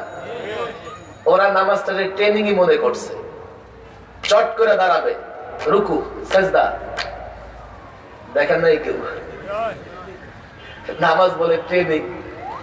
নামাজে ফায়দা আছে, নামাজ ট্রেনিং না, নামাজ হচ্ছে আল্লাহ পাকের গোলামি, দাসত্ব। কথা ঠিক না বেঠিক? কিছু ফায়দা নামাজে আছে। ওরা মনে করে যে নামাজ পড়ে মুসলমান ট্রেনিং নিতেছে, আর এই ট্রেনিং নিয়ে কালকে তোমাদের বিরুদ্ধে লড়াই করবে, যুদ্ধ করবে। মুসলমানদের নামাজ বন্ধ করে দাও। আচ্ছা ঠিক আছে, তো রোজা বন্ধ করতে হবে কেন? জানো না, কালকে যখন তোমাদের সঙ্গে যুদ্ধ করবে, তো যুদ্ধের মাঠে সব সময় তো ঠিক মতো খাওয়া যায় না, অনেক সময় না খেয়ে থাকা লাগে। তো এই মুসলমান না খায়া থাকার ট্রেনিং দিতেছে। ওরা মুসলমানদের আযান বন্ধ করতে চায়, নামাজ বন্ধ করতে চায়। ওরা ওদের দৃষ্টিভঙ্গি থেকে এটা করে, বা হয়তো বিজ্ঞানের গবেষণা পড়ে এটা করে। এই যে আমরা রমজানে রোজা রাখি, অনেকে বলে হুজুর গ্যাস্ট্রিক, রোজা রাখতে পারি না। চিকিৎসা বিজ্ঞান কি বলে জানেন? রোজা রাখো, গ্যাস্ট্রিক ভালো হয়ে যাবে। ওরা এক ধরনের ব্যাখ্যা দাঁড় করায়, আমরা সেটা ব্যাখ্যা দাঁড় করাই না। তবে আমরা যদি আল্লাহর সন্তুষ্টি কামনা করে নামাজ পড়ি, শারীরিক যে লাভ উপকার এটা হয়ে যাবে। কথা ঠিক না বেঠিক? আওয়াজ করেন, কথা ঠিক না বেঠিক? আহা, কথা লম্বা হয়ে যাবে। আমি জানি না আপনারা কত রাত শুনবেন।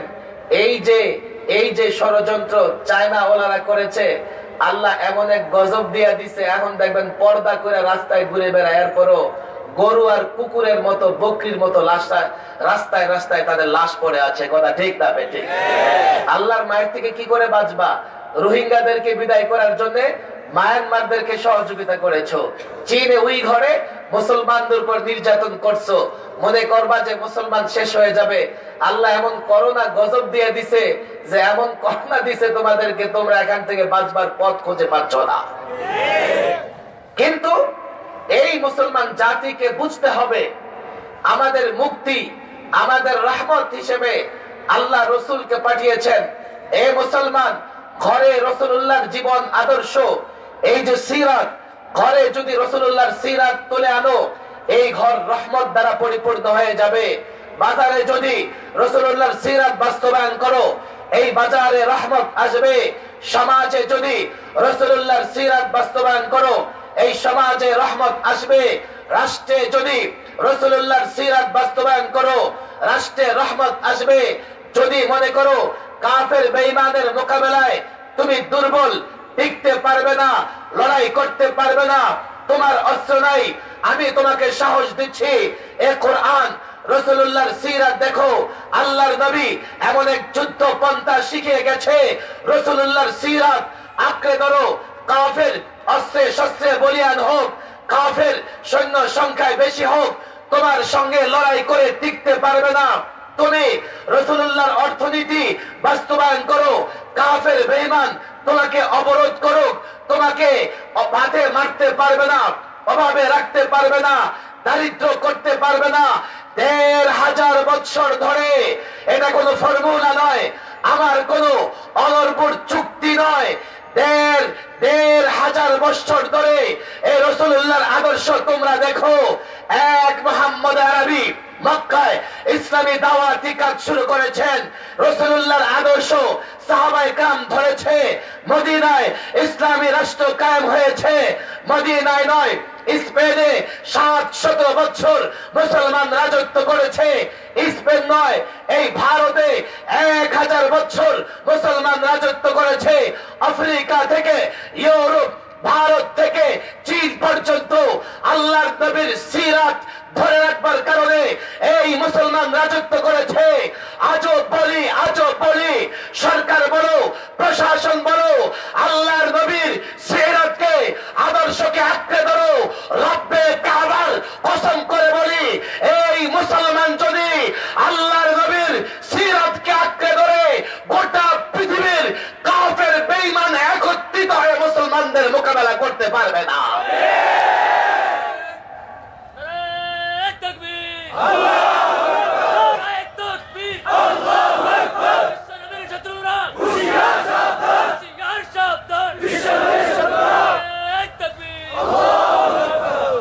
কথা ভালো করে শুনবেন। না হলে পরে আপনাদের মনে হবে যে হুজুর কি আমাগো বিরুদ্ধে কইলো কিনা। কারো বিরুদ্ধে নয়, ওলামা একরাম নসিহত করে সবার জন্য, সবার হেদায়েতের জন্য। বর্তমানে আমরা যে বিপদে আছি, তোমাদের বুদ্ধিজীবীদের বলো এই বিপদ থেকে উদ্ধারের রাস্তা কি? তো বুদ্ধিজীবীরা বলবেন কি আর করা যায়, যেহেতু বিপদে পড়ে গেছি তো গোলামি মাইনা নেন, দাসত্ব স্বীকার করে নাও, সেজদা করো দিল্লির দিকে তাকায়, সেজদা করো আমেরিকার দিকে তাকায়। তুমি জানো না আযান বন্ধ করেছে, মসজিদ উচ্ছেদ করেছে। কাল যদি তারা তোমাদের উপর রাজত্ব পায়, কাশ্মীর তাদের আয়ত্তে ছিল, তারপরেও তারা সন্তুষ্ট নয়, সেনা মোতায়েন করে পরিপূর্ণ কাশ্মীরকে দখল করেছে। যারা মনে করে যে তাদের খুশি মতো চললে তারা আমাদেরকে ছেড়ে দেবে, কোরআন বলে ওয়ালান তারদা আনকাল ইয়াহুদু ওয়ালান নাসারা হাত্তা তাত্তাবিআ মিল্লাতাহুম। হে মুসলমান যুবক, কান খুলে শোনো, তুমি যদি মনে করো আনুগত্য করলে কাফের, ইহুদি, বেঈমান, খ্রিস্টান তোমার উপর সন্তুষ্ট হয়ে যাবে, কোনদিন না, কোনদিন না। হ্যাঁ হ্যাঁ, তখনই তারা তোমার উপর সন্তুষ্ট হবে যদি তুমি তাদের মূর্তিকে খোদা মনে করো, যদি তুমি তাদের মূর্তির সামনে চেষ্টা করো। ঈমানকে বিক্রি করে দাও, জাহান্নামকে আপন করে নাও, জান্নাত থেকে দূরে সরে যাও। আর আমি জানি দল ভিন্ন হতে পারে, মত ভিন্ন হতে পারে, কোন মুসলমান মূর্তির সামনে মাথা নত করতে পারে না। যদি মাথা নত না করতে চাও, আল্লাহর নবীর সিরাত আঁকড়ে ধরো, আল্লাহর নবীর আদর্শ আঁকড়ে ধরো। যদি তুমি আল্লাহর নবীর আদর্শ আঁকড়ে ধরো, রব্বে কাবার কসম এই কাফের তোমাকে দেখলে ভয়ে পলাবে, সামনে অগ্রসর হবে না।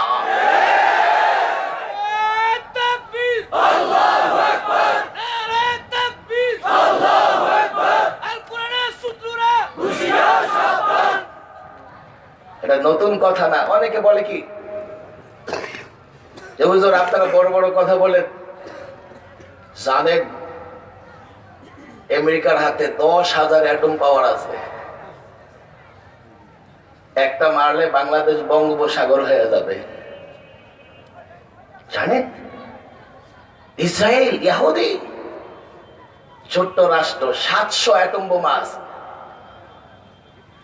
আল্লাহ মাফ করুক, বলবে প্রতিবেশীদের জানেন ওদের কিন্তু কম না, গ্রাস করে দিবে, গ্রাস, ভীতু কাপুরুষ। জানো মুসলমানদের সঙ্গে কে আছে? কে আছে মুসলমানদের সঙ্গে? বলেন কে আছে? চিৎকার করে বলেন কে? আরো জোর বলেন কে? সুলতান সালাউদ্দিন আইয়ুবের ঘটনাটা আমি অনেকদিন ধরে বলি না, আজকে মনে পড়ে গেছে। বাইতুল মুকাদ্দাস দখল করে রেখেছে ইহুদিরা। এর আগে হযরত ওমর রাদিয়াল্লাহু তাআলা আনহুর জামানায় একবার মুসলমানরা বাইতুল মুকাদ্দাস উদ্ধার করেছিল, আবার ইহুদিরা দখল করে নিয়েছে। সুলতান সালাউদ্দিন আইয়ুবী 1100 শতাব্দীতে সিদ্ধান্ত নিলেন এই বাইতুল মুকাদ্দাস আমরা আবার উদ্ধার করব। এই যুবক, তুমি মনে করো যে বাইতুল মুকাদ্দাসের কি? পৃথিবীর সর্বপ্রথম ঘর বাইতুল্লাহ, এর 40 বছর পরেই বাইতুল মুকাদ্দাস আল্লাহ পাক নির্মাণ করিয়েছেন।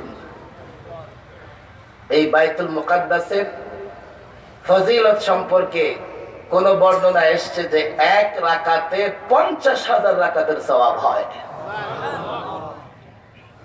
এই বাইতুল মুকাদ্দাস এই মসজিদের আশেপাশে আল্লাহু আকবার হাজারো পয়গম্বর শুয়ে আছেন, হাজারো পয়গম্বর, যেই জায়গার উপর দিয়ে ইহুদিরা জুতা পায়ে হেঁটে বেড়ায়। এই বাইতুল মুকাদ্দাস এটা মুসলমানদের, এটা কোন ইহুদি, বেদিন, বেঈমান, কাফেরের নয়। সুলতান সালাউদ্দিন আইয়ুবী মুসলমানদের সেনাপতি সিদ্ধান্ত নিলেন বাইতুল মুকাদ্দাস জয় করবেন। সৈন্য সামন্ত মাত্র কয়েক হাজার সৈন্য নিয়ে রওনা করলেন। বাইতুল মুকাদ্দাসের অনতি দূরে এক জায়গায় তাঁবু গাড়লেন সৈন্যদের নিয়ে। 1 মাস অবস্থান করলেন সেখানে। হামলা করেন না, আক্রমণ করেন না। রাতের বেলায় ঘুরে ঘুরে দেখতেন যে সৈন্যরা কি করে। তো প্রথম দিকে দেখা গেছে সৈন্যরা রাতের বেলায় তাঁবুতে শুয়া শুয়া এই গল্প করে, আড্ডা করে। পরদিন বলেছে না, এখনো বাইতুল মুকাদ্দাস উদ্ধারের সময় আসে নাই। 1 মাস অবস্থান করার পরে তিনি দেখলেন যে এখন আর সৈন্যরা আড্ডা করে না, শেষ রাতে চোখের পানি ছেড়ে আল্লাহর কাছে দোয়া করে। বিজয়ের শর্ত চোখের পানি আল্লাহর দরবারে ছাড়তে হবে। কথা ঠিক না বেঠিক? বাস ইমানদারের সঙ্গে আল্লাহ আছে। 2 থেকে 3 লক্ষ খ্রিস্টান সৈন্যের মোকাবেলায় সামান্য কয়েকজন মুসলমান আক্রমণ করে বাইতুল মুকাদ্দাস উদ্ধার করে ফেলল। সমস্যা ভিন্ন জায়গায়। 2 দিন পরেই শুনতে পাইছে যে ইউরোপ থেকে জাহাজে করে আরো লক্ষাধিক সৈন্য আসতেছে, যারা বাইতুল মুকাদ্দাসে আবার লড়াই করবে মুসলমানদের বিরুদ্ধে। সুলতান সালাউদ্দিন আইয়ুবী দেখলো এমনিতে ওদের এত সৈন্য, আবার লক্ষ সৈন্য আসতেছে কয়েকটা জাহাজে করে, এইবার তাদের সঙ্গে কি করে মোকাবেলা করব, আমার সৈন্যরা ক্লান্ত। এশার নামাজের পরে বাইতুল মুকাদ্দাসে প্রবেশ করলেন। আল্লাহু আকবার। প্রবেশ করে সারা রাত মাথা ঠেকায় রাখলেন, আল্লাহর কুদরতি পায়ে সেজদায় পড়ে থাকলেন। মুসলমান যখন বিপদে পড়ে কার কাছে যায়? আরো জোরে বলেন, কার কাছে? না শাহজালালের মাজারে গিয়ে চাইবে? শাহজালালের মাজার যেহেতু পীর, আমাদের পীর না, চাওয়া যাবে? আরে চাওয়া যাবে? ভণ্ডরা গিয়া ভণ্ডদের পীরের মাজারে চায়, আমাদের কিছু লোক আবার শাহজালালের মাজারে গিয়া চায়। মাজার জিয়ারত করা, বুজুর্গদের মাজার জিয়ারত করা সুন্নাত, ঠিক আছে, কিন্তু মাজারে গিয়ে চাওয়া যাবে না, ঈমান থাকবে না। কথা ঠিক না বেঠিক? চাইতে হবে কার কাছে? মুসলমান কার কাছে চায়? মন খুলে চিৎকার করে কার কাছে চায়? এই যুবক মন খুলে বলো, কার কাছে চায়? দিতে পারে কে? কে দিতে পারে? সারা রাত আল্লাহর কাছে কান্নাকাটি। ফজর নামাজ পড়ে মসজিদ থেকে বের হয়েছে। বের হয়ে দেখে ওই যে মসজিদের সামনে একজন সাদা দাড়ি, সাদা জামা বুজুর্গ দাঁড়ায় আছে। সালাম দিছে, মুসাফা করছে। হুজুর বড় বিপদে আছে। কি বিপদ? এত সৈন্য, আবার আরো সৈন্য জাহাজে ভরে আসতেছে, হুজুর কি করে মোকাবেলা করব? এই বুজুর্গ বলে, সুলতান শোনো, তোমার বিপদ নাই, তোমার চোখের পানিতে তাদের জাহাজগুলো ডুবে গেছে। 3-4 দিন পরে খবর আসছে ইউরোপ থেকে যে সৈন্য রওনা হয়েছিল, আল্লাহু আকবার, সমুদ্রের মাঝখানে আসার পরে তুফান শুরু হয়েছে। এই লক্ষাধিক সৈন্য সহ কয়েকটা জাহাজ সমুদ্রের তলদেশে চলে গেছে। আমাকে বাস্তবতা শেখানোর দরকার নাই। তোমরা যদি কাপুরুষ থাকবার পছন্দ করো, কাপুরুষ থাকো। আমার শুধু অনুরোধ, মুসলমানদের ইতিহাস পড়ো। তুমি মুসলমান, মুসলমানের বাচ্চা, এক আল্লাহকে বিশ্বাস করো। ইতিহাস পড়ো, ইতিহাস পড়ো। আল্লাহ যদি মুসলমানকে বিজয়ী না করতেন, তাহলে বদরের প্রান্তরে মুসলমান বিজয়ী হতো না। আল্লাহ যদি মুসলমানদের বিজয় দান না করতেন, উহুদে মুসলমান পরাজিত হবার পরেও কাফের আর আক্রমণ করতে সাহস পায় নাই। আল্লাহ কাফেরের ভেতরে ভয় ঢুকিয়ে দিয়েছেন। কাফের মদিনার দখল না করে ওলামায়ে কেরাম এখানে আছে, উহুদের ময়দান ছেড়েছে, খন্দকে। আজকে পৃথিবীতে 80 দেশ নেটো বাহিনী তৈরি করে কাফের বেঈমান 80টা দেশ একত্রিত হয়ে লিবিয়ায় আক্রমণ করে, আফগানে আক্রমণ করে, সিরিয়ায় আক্রমণ করে, তৎকালীন যুগে ওই মক্কার কুরাইশ কাফের ইহুদি অগ্নি পূজক মূর্তি পূজক একত্রিত হয়ে মদিনা আক্রমণ করেছিল। খন্দকের যুদ্ধ সংগঠিত হয়েছে। আল্লাহ তখনও মুসলমানদের সঙ্গে ছিলেন। এই কাফের বেঈমানরা মদিনা দখল করতে পারে নাই। এই মুসলমানের দল মুতা যুদ্ধ থেকে শুরু করে খায়বার যুদ্ধ পর্যন্ত, এরপরে হযরত ওমর, হযরত ওসমান, হযরত আলী মুসলমান শাসক। এই ভারতে হাজার বছরের ইতিহাস দেখো, এই মুসলমান দুর্বল ছিল, নিরস্ত্র ছিল, কিন্তু আল্লাহর গোলাম ছিল। মুসলমানদের কেউ পরাজিত করতে পারে নাই। ইতিহাস দেখো। আর না হলে তোমাদের যদি কারো গোলামি করবার ইচ্ছা থাকে, তোমরা গোলামি করো। আমরা আল্লাহ ছাড়া কারো গোলামি করতে রাজি না। কথা ঠিক না বেঠে? পরিষ্কার। এদেশের মুসলমান মাত্র এই ঘোষণা। মুসলমান যুবকের ভেতরে এই প্রেরণা, আমরা আল্লাহর গোলামি করি, আল্লাহর দাসত্ব করি, রসুলকে ভালোবাসি। এই জন্যই তো সিরাতুন নবীর সম্মেলন হচ্ছে। রসুলকে ভালোবাসি, আল্লাহর গোলামি করি। পরাশক্তি হোক আর যেই হোক, আল্লাহর গোলামি করতে যে বা যারা বাধা সৃষ্টি করবে, কোন মুসলমান তা মেনে নেবে না, মেনে নিতে পারে না মুসলমান। এখন কি করবে?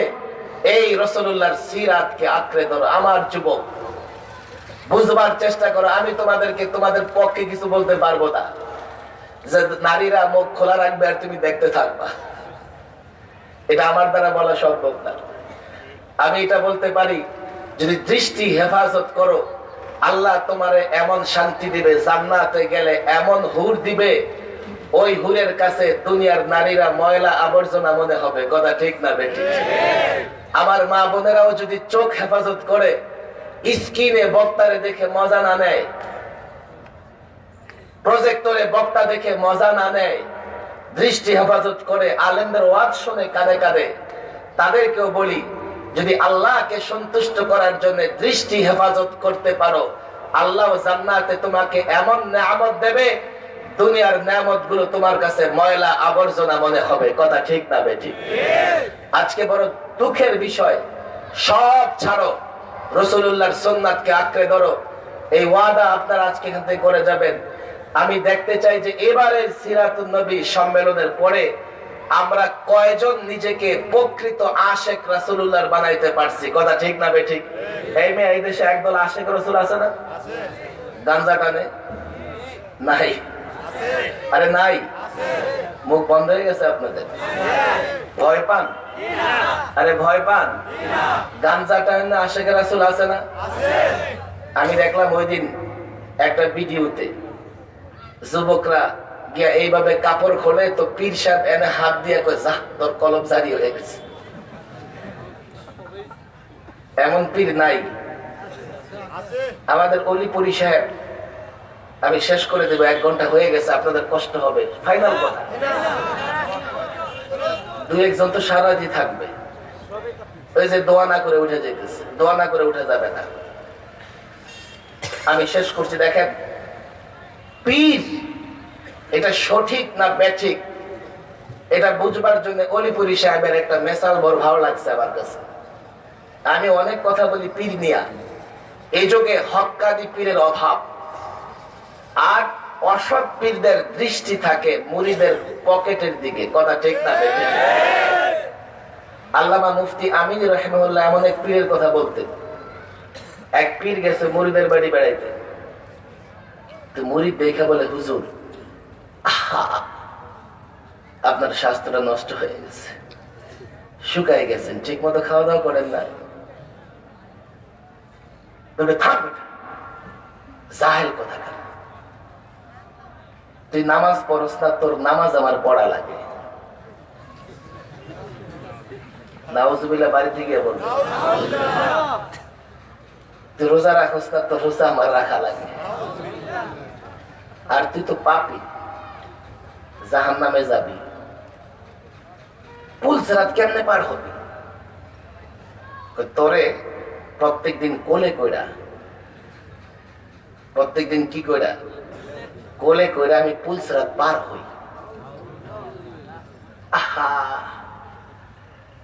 মুরিদ তো সাদা সিধা মানুষ। হুজুর আপনি আমার জন্য এত কিছু করেন। যান, ওই যে সিলেটের উপশহরে আমার একটা জমি আছে, এই জমি আপনারে দিয়ে দিলাম। এখন পীর নইরা চড়ে উঠছে, ডাক নাম্বার কত, খতিয়ান কত, মাঠ পর্চা আছে তো? মুরিদ কয় হুজুর এত কিছু আমি বুঝি না, কাল সকালে গিয়ে আপনারে দখল দিয়ে দেব। সকালবেলায় পীর সাহেবকে নিয়ে ছুটছে জমি দখল দিবে। শীতের দিন ভাই, কুয়াশা, আর ক্ষেতের আইলগুলো দুই দিকের অত্যাচারে সাপের মতো আঁকা বাঁকা হয়ে যায়। কুয়াশা কুয়াশা পড়ে আছে। পীর 1-2 কদম দিছে, ধপাস করে একটা শব্দ হয়েছে। মুরিদ তাকায় দেখে আর কেউ না, পীর কাদা পানিতে পড়ে হাবুড়ে ভুগাইতেছে। ধমক মুরিদ রে, এই আইলে হাঁটা যায়, কোথায় নিয়ে আসছিস আমাদের? মুরিদের মাথায় হঠাৎ করে ঢুকলো যে পীর সাহেব আমারে কোলে তুলে পুলসরাত পার হবে। আর আমি শুনছি, পীরের কাছেই শুনছি, পুলসরাত চুলের মতো চিকন, তরবারির মতো ধারালো। এই আই যতই চিকন হোক এখনো 1 বিগত আছে, চুলের মতো তো চিকন না। আমারে কোলে নিয়ে পুলসরাত পার হয়, আর একা একা 1 বিগত আইল পার হইতে পারতেছে না। এটা তোর ধোঁকা। গ্রামের মানুষ যখন ক্ষেত খামারে যায়, হাতে একটা 1.5-2 হাত লম্বা বাঁশের কিছু একটা থাকে, কথা ঠিক না বেশি? এটা মাঝে মধ্যে গরুর পিঠে কাজে লাগায়। মুরিদ এবার এটা পীরের পিঠে। হক্কানি পীর কিভাবে চিনবেন? একজন ডাক্তার বসে মোগলা বাজারে, দেখবেন যে ডক্টর হ্যাংথ্যাং, নিচে MBBS, FCPS, হ্যাংথ্যাং, এই সেই, লন্ডন, আমেরিকা, ভুটান গার্ডেন, এই সেই। আচ্ছা বলেন, কজন মানুষ এই পীরের এই ডাক্তারের ডেজিগনেশন বুঝে? বুঝে না। কিন্তু আপনি যদি জিজ্ঞেস করেন, ভাই ডাক্তারটা কি ভালো? হ্যাঁ ভালো, আমি দেখাই, আমার ছেলে দেখায়, ভালো চিকিৎসা, ভালো হাত ভালো। কেমনে বুঝছে? ডাক্তারকে দেখায় নিজে ভালো হয়েছে, কথা ঠিক না বেঠিক? পীরের টাইটেল দেখো না, এক পীর আছে ঢাকাতে, তার নামের আগে 35টা ডেজিগনেশন আছে, কুতুবে জামান থেকে শুরু করে একেবারে কুত্তা পর্যন্ত যতগুলো আছে। আপনি বুঝবেন কেমনে কয় নম্বর পীর? দেখবেন সাধারণ মানুষ কার কাছে গেলে ভালো হয়, কথা ঠিক না বেঠিক? পীরের কাছে গিয়ে সাধারণ মানুষ যদি আইসা মসজিদে নামাজ পড়তে ঢুকে, তাহলে বুঝতে হবে পীরটা ভালো, কথা ঠিক না বেঠিক? পীরের কাছে গিয়ে আইসা যদি দাড়ি রাখে, তাহলে বুঝতে হবে পীরটা ভালো, এই পীরের কাছে গিয়ে লোকেরা ভালো হয়েছে, কথা ঠিক না বেঠিক? আর পীরের কাছে আয়া যদি এলাকায় সারে ঘামা পাদা নিশা দেয়, এই পীর 2 নম্বর, মুরিদ 2 নম্বর, কথা ঠিক না? কোনো সমস্যা কি? এক বয়াতি বের হইছে না, নাম হইল মারফত না শরীয়ত? করে মারফত, নাম রাখছে শরীয়ত। কোরআন হাদিসে কোথাও নাই গান হারাম। চিন্তা করে, আবার দলিল দিছে কি? আল গিনাউ হারাম, এটা কোরআনে কোথাও নাই, বিদায় তোমরা গান করো। আমি বলি কি, আল গু হারামুন, এটা কোথাও কোরআনে নাই, ওরে ধরে গু খাও। আরে কথা ঠিক না বেটি? কোরআনে বলে আল গিনাউ হারামুন নাই। আরেকটা বেরিয়েছে, এটারও পুলিশ ধরছে, ইদানিং আমাকে পুলিশ ভাইয়েরা খুব অ্যাক্টিভ, দোয়া করতে মন চায়, ভালো কাজ করতেছে না? রীতা কি রীতা? রীতা দেওয়া, মাফ করবেন আপনারা আমারে, ওই আল্লাহরে শয়তান কয়, নাউজুবিল্লাহ বলে। হায় হায় হায়, এগুলো আবার দলিল লাগে নাকি? মুসলমান হইলে তো থাপড়ে একবার কান পট্টি গরম করে ফেলানোর দরকার। আল্লাহরে বকা দেয়। যেই পীরের কাছে গেলে মুরিদ সংশোধিত হয়, বুঝতে হবে সেই পীর ভালো। কথা ঠিক না বেঠিক? এমন এক পীর আছে মানুষের হাত দিয়ে ধরে কলম জারি করে, ওর মুরিদদের নাম আশেকে রাসূল। মুরিদদের নাম কি? আপনাদের সিলেটের দেয়ালে দেয়ালে লেখা নাই? আরে আছে কিনা? আজ পর্যন্ত দেখছেন রাসূলুল্লাহরে বকা দিলে এই আশেকে রাসূলুল্লাহ রাস্তায় বাইরেছে? আরে দেখছেন বাইরেছে? আরে বলেন বাইরেছে? আজ পর্যন্ত দেখছেন যে এই আশেকে রাসূলের দেহে রাসূলুল্লাহর সুন্নাত আছে? আরে বলেন আছে? এমন আশেকে রাসূল নয়, প্রকৃত আশেকে রাসূল হও। যদি প্রকৃত আশেকে রাসূল হও, আল্লাহর কসম করে বলি আবারও মুসলমানদের সোনালী ইতিহাস, সোনালী অতীত ফিরে আসবে। কথা ঠিক না বেঠিক? দেখো ইতিহাস দেখো, উহুদের যুদ্ধ চলছে, আল্লাহু আকবার। এখনো অন্তরে ব্যথা লাগে। আল্লাহর নবীকে উহুদের ময়দানে এক কাফের দূর থেকে পাথর নিক্ষেপ করেছে। এই পাথরে আল্লাহর নবীর দান্দান মোবারক পড়ে গেছে। আল্লাহর নবীর দান্দান মোবারক শহীদ হয়ে গেছে। আরেক কাফের দূর থেকে তীর নিক্ষেপ করেছে, বর্ষা নিক্ষেপ করেছে। রাসূলুল্লাহর মাথায় যে হেলমেট ছিল, এই হেলমেট ভেঙে এর দুইটা আংটা রাসূলুল্লাহর মাথায় বিঁধে গেছে। আল্লাহর নবীর চেহারা রক্তাক্ত। ও যুবক, তোমার জন্যই তো রাসূল রক্তাক্ত হয়েছে। রক্তাক্ত চেহারা। আল্লাহর নবী গড়ায় গড়া উঁচু জায়গা থেকে নিচে পড়ে গেছে। শয়তান ঘোষণা করে দিয়েছে, কদ কুতিলা মুহাম্মদ, মুহাম্মদকে হত্যা করা হয়েছে। সাহাবায়ে কেরাম অস্ত্র ছেড়ে দিয়েছে, চোখে পানি। হায়, কার জন্য লড়াই করব? কার জন্য সংগ্রাম করব? কার চেহারার দিক তাকায়া জীবন কুরবান করব? রাসূল তো চলে গেছেন, রাসূল তো চলে গেছেন। কাফের উজ্জীবিত, ধরো এই তো সময়, এই তো সময়, মুহাম্মদকে শেষ করে দাও। চতুর্দিক থেকে কাফের হই হই রই রই করে আল্লাহর নবীকে শহীদ করবার জন্য এগিয়ে আসছে। একজন হুযায়ফা, একজন তালহা। তাদের ইতিহাস পড়ো। হযরতে তালহা আল্লাহর নবীকে আড়াল করে বসে গেছে। কাফের তীর মারে, তালহার পিঠে লাগে। কাফের বর্ষা মারে, তালহার পিঠে লাগে। কাফের আঘাত করে, তালহার পিঠে লাগে। তালহা বলে, রক্ত চায় যাক, জীবন চায় যাক, আল্লাহর নবীকে ছাড়তে পারবো না। কাফের আল্লাহর নবীকে শহীদ করতে পারে নাই। আল্লাহর নবী জীবিত ফিরে মদিনায় চলে গেছেন, এই উম্মতের জন্য কাজ করেছেন, আর উম্মতের জন্য সুন্নাহ আল্লাহর নবীর আদর্শ রেখে গেছেন। এই উম্মতের যুবকরা, এই উম্মতের আলেমরা, মাদ্রাসার ছাত্ররা, তুমি যদি মনে করো রাসূলের প্রকৃত আশিক, তাহলে আল্লাহর নবীর সুন্নাহকে, আল্লাহর নবীর মাদ্রাসাকে, আল্লাহর নবীর দ্বীনকে হেফাজত করতে হবে। বাতিল কাদিয়ানি ডান দিক থেকে আঘাত করবে, সইতে হবে। সাদিয়ানি বাঁ দিক থেকে আঘাত করবে, সইতে হবে। কাফের বেঈমান ইহুদি নাসারা আঘাত করবে, সইতে হবে। এই প্রতিজ্ঞা করতে হবে, রক্ত চাই যাক, জীবন চাই যাক, আল্লাহর নবীর দ্বীনের উপরে, আল্লাহর নবীর সিরাতের উপরে কোনো আঘাত বরদাস্ত করা হবে না।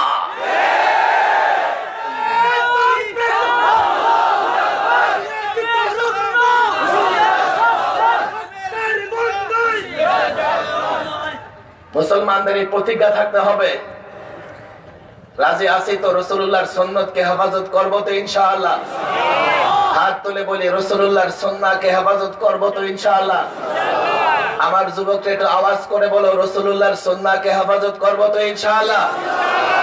রাসূলুল্লাহর সিরাত অনুযায়ী চলবো তো ইনশাআল্লাহ? হাত নামাও। আল্লাহ আমাদের সকলকে কবুল আর মঞ্জুর করে নিন। এখন বুজুর্গ কেউ দোয়া করে দিবেন ইনশাআল্লাহ, এরপরে আমরা সকলে উঠব।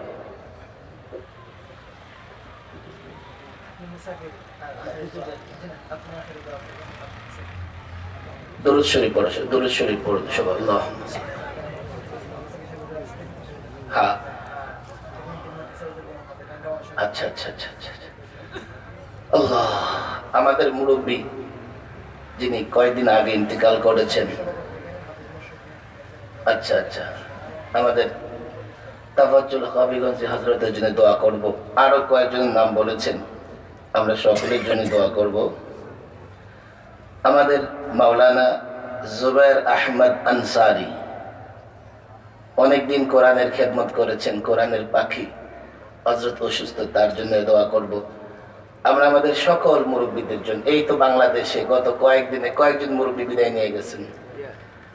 আমাদের আশরাফ আলী সাহেব হুজুর চলে গেছেন, আনোয়ার শাহ সাহেব কিশোরগঞ্জে চলে গেছেন। আমরা সকলের জন্য দোয়া করব। এই এলাকার যারা বিদায় নিয়ে গেছেন কবর দেশে, সকলের জন্য দোয়া করব। পরস্পরে নিজেরা নিজেদের জন্য দোয়া করব। সকলে কয়েকবার দুরূদ শরীফ পড়ি।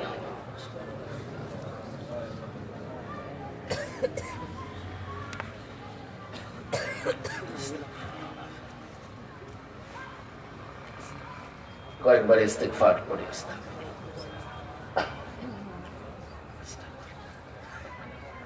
আমরা অনেক মানুষ এখানে দোয়ায় হাত উঠাবো।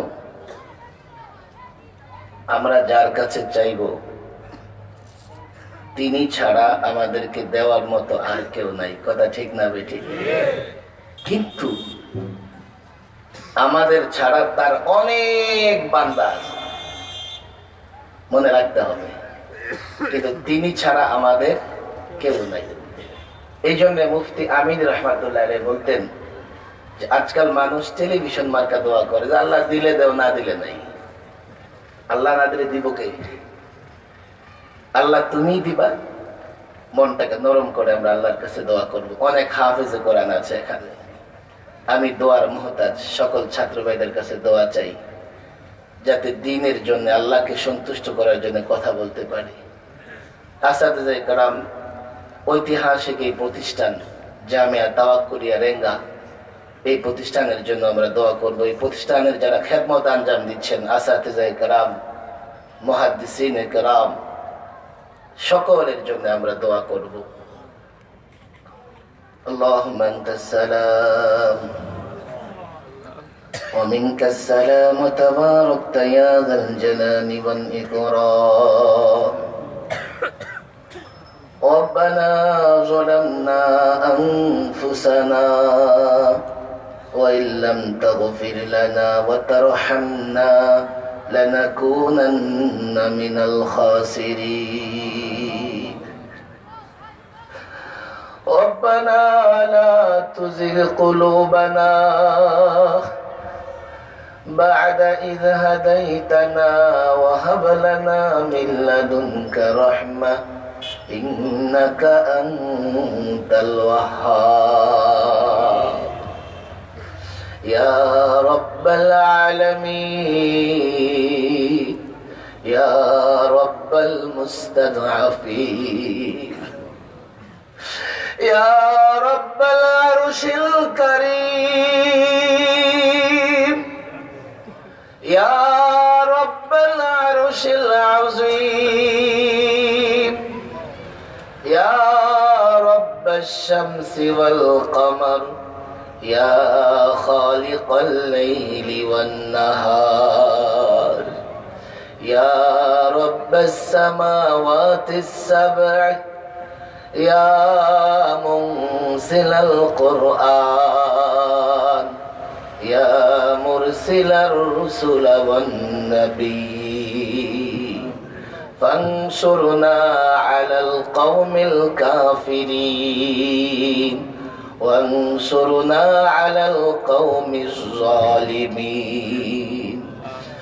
আল্লাহ তাবারক ওয়া তাআলা সিরাতুন নবী সাল্লাল্লাহু আলাইহি ওয়াসাল্লাম বাস্তবায়ন কমিটির উদ্যোগে আয়োজিত সিরাত সম্মেলন শেষে আমরা কতিপয় গুনাহগার তোমার দরবারে হাত তুলেছি। মাওলার জীবনে কত গুনাহ করেছি, দিনের আলোতে রাতের অন্ধকারে, অন্ধকার প্রকোষ্ঠে, মানুষের চোখের অন্তরালে কত গুনাহ আমাদের দ্বারা হয়ে গেছে রে বাবা। শয়তানের ধোঁকায় পড়ে করে ফেলেছি। আজকের এই হাজারো মানুষের সঙ্গে আমি গুনাহগার তোমার দরবারে হাত তুলেছি, আমাদের সকলের সব গুনাহ তুমি মাফ করে দাও। আয় আল্লাহ তাবারক ওয়া তাআলা, আমাদের সকলকে তুমি তোমার নেককার বান্দাদের অন্তর্ভুক্ত করে দাও। মাওলা রে, তোমার গোলাম বানায় দাও, তোমার দ্বীনের উপর চলা সহজ করে দাও, গুনার প্রতি ঘৃণা সৃষ্টি করে দাও, নেক কাজের মহব্বত, নেক কাজের যোগ ও শখ তৈরি করে দাও। আল্লাহ আমাদের সকলকে তুমি তোমার খাস গোলামদের অন্তর্ভুক্ত করে নাও। আল্লাহ তাবারক ওয়া তাআলা, আমাদের মধ্যে যারা অসুস্থ সুস্থ করে দাও, যারা ঋণী ঋণগুলো আদায় করার তৌফিক দান করো। আল্লাহ তাবারক ওয়া তাআলা, যারা পেরেশানিতে আছে পেরেশানি দূর করে দাও। আল্লাহ তাবারক ওয়া তাআলা, যারা দুনিয়া ছেড়ে চলে গেছে, আল্লাহ বিশেষ করে আল্লাহ তাফাজ্জুল হক হাবিগঞ্জি হুজুর আমাদেরকে এতিম করে চলে গেছে। মাওলানা আশরাফ আলী, মাওলানা আনোয়ার শাহ আমাদেরকে রেখে বিদায় দিয়ে চলে গেছে। মাওলা গো, ও আল্লাহ, আরো যারা এর আগে বাংলাদেশের আকাবের আসলাফগণ এই আমাদের বাংলাদেশ থেকে এবং গোটা পৃথিবী থেকে চলে গেছে, মাওলা গো, প্রত্যেকের কবরকে তুমি নূর দ্বারা পরিপূর্ণ করে দাও। আয় আল্লাহ, আমাদের যারা নিকট আত্মীয়, বিশেষ করে যাদের মা বাবা অন্ধকার কবরে শুয়ে আছে, যে তার আদরের বাবাকে কবরে রেখে তোমার দরবারে হাত তুলেছে, মাওলা রে, এত আদরের মা বাবা কিন্তু কিছুই করার নাই। আয় আল্লাহ, যাদের মা বাবা কবরে চলে গেছে রে মাওলা, তাদের কবরগুলোকে তুমি জান্নাতের বাগান বানায়া দাও। আর যাদের মা বাবা বেঁচে আছে, তাদেরকে মা বাবার খেদমত করার তৌফিক দান করো। আয় আল্লাহ, মা বাবার খেদমত করে যেন জান্নাত উপার্জন করতে পারে সেই তৌফিক দান করো। আল্লাহ, আমাদের মধ্যে পরস্পরে ভ্রাতৃত্ববোধ সৃষ্টি করে দাও, ঝগড়াঝাটি বন্ধ করে দাও। আল্লাহ, স্বামী স্ত্রীর মধ্যে মহব্বত সৃষ্টি করে দাও। সন্তানদেরকে পিতা মাতার অনুগত বানায়া দাও, আর পিতা মাতাকে এমন বানায়া দাও যেন তারা সন্তানকে কোরআন শিক্ষা দেয়, তোমার নবীর সুন্নাত শিক্ষা দেয়, তোমার নবীর সিরাত শিক্ষা দেয়, সন্তানদেরকে যেন পরিপূর্ণ মুসলমান বানায়। আল্লাহ তাবারক ওয়া তাআলা সিরাতুন নবী সম্মেলন যারা আয়োজন করেছে, আল্লাহ তাবারক ওয়া তাআলা এই সম্মেলনে যারা দান করেছে, শ্রম দিয়েছে, মেহনত করেছে, তাদের সবার হিসাব তোমার কাছে আছে। মাওলা গো, সবার শ্রম, দান এবং মেহনত কি তুমি কবুল আর মঞ্জুর করে দাও। আল্লাহ, এখানে অনেক বুজুর্গ আলেম হাত তুলেছে, মাওলা গো, আলেমদেরকে তুমি কবুল করে দাও। অনেক হাফিজে কোরআন, তলিবুল ইলম হাত তুলেছে, তাদেরকেও তুমি কবুল করে দাও। মাওলা রে, আজকে ইসলাম এবং মুসলমানদের বড়ই দুর্দিন। আল্লাহ তাবারক ওয়া তাআলা, এই ছাত্রদের মধ্য থেকে তুমি তোমার দ্বীনের হেফাজতের মুজাহিদ বানায়া দাও। আল্লাহ, তাদের অন্তরকে তুমি কোরআন সুন্নাহর জন্য বসিয়ে করে দাও, তাদের সিনাকে তুমি কোরআন সুন্নাহর জন্য খুলে দাও। মাওলা গো, এই উম্মতের মধ্য থেকে, এই আলেম ওলামা ছাত্রদের মধ্য থেকে আরেকজন মোহাম্মদ বিন কাসেম পাঠায়া দাও। আল্লাহ, আরেকজন শামসুল হক ফরিদপুরি পাঠায়া দাও, আরেকজন কাসেম নানু তুমি পাঠায়া দাও, আরেকজন এমদাদুল্লাহ মাহাজের মাক্কি পাঠায়া দাও, রশিদ আহমদ গাঙ্গুহি পাঠায়া দাও। আল্লাহ, মাহমুদ হাসান দেওবন্দি পাঠায়া দাও। আল্লাহ, একজন মুফতি হামিদি পাঠায়া দাও, একজন শাইখুল হাদিস পাঠায়া দাও। মাওলা গো, আজকে মুসলমান বড় বড় নির্যাতনের শিকার। আল্লাহ, এই মুসলমানদের উদ্ধার করবার জন্য তুমি আবারও তোমার গায়েব থেকে, আকাশ থেকে ফেরেশতা পাঠায়া দাও। আল্লাহ, উলামাদের ইজ্জত তুমি বাড়ায়া দাও। এই মাদ্রাসাগুলোকে তুমি হেফাজত করো। বিশেষ করে 100 বর্ষ ধরে কোরআনের আলো বিলিয়ে দিচ্ছে এই জামিয়া তাওয়াক্কুলিয়া রেঙ্গাকে তুমি কবুল করে নাও, এই রেঙ্গার প্রতিষ্ঠাতাকে তুমি কবুল করে নাও, রেঙ্গার সকল আসাতিজায়ে কিরামকে কবুল করে নাও, সকল মুরব্বিদেরকে কবুল করে দাও। এই সিলেটের মাটি, শাহজালালের মাটি, শাহপরানের মাটি, হুসাইন আহমদের পদভারে ধন্য এই মাটি, আল্লাহ এই মাটি থেকে তুমি শিরক বেদাত বিলুপ্ত করে দাও। আল্লাহ এই মাটিকে তুমি কোরআনের জন্য উর্বর করে দাও, এই মাটিতে তুমি সুন্নাত বাস্তবায়ন করে দাও। আল্লাহ এই মাটি থেকে তুমি তাবেদার বিরোধী জালেমদের বিরুদ্ধে প্রতিরোধ করে তোলার তৌফিক দান করো। আল্লাহ এই তো সিলেটের পাশে আসামের মুসলমানদের তুমি হেফাজত করো। আল্লাহ গোটা পৃথিবীতে কত মুসলমান মার খায়, আর কত মার খাবে রে মাওলা। এবার একটু মুসলমানদের দিকে তাকাও, তাকাও, তাকাও। আল্লাহ মুসলমানদের উপর তুমি একটু দয়া করো। আল্লাহ রোহিঙ্গা ভাই বোনদের উপর কত অত্যাচার হয়েছে। কাশ্মীরদের মা বোনদের, কাশ্মীরি মা বোনদের উপর অত্যাচার হচ্ছে, ওই ঘরে মুসলমান মা বোনদের উপর অত্যাচার হচ্ছে।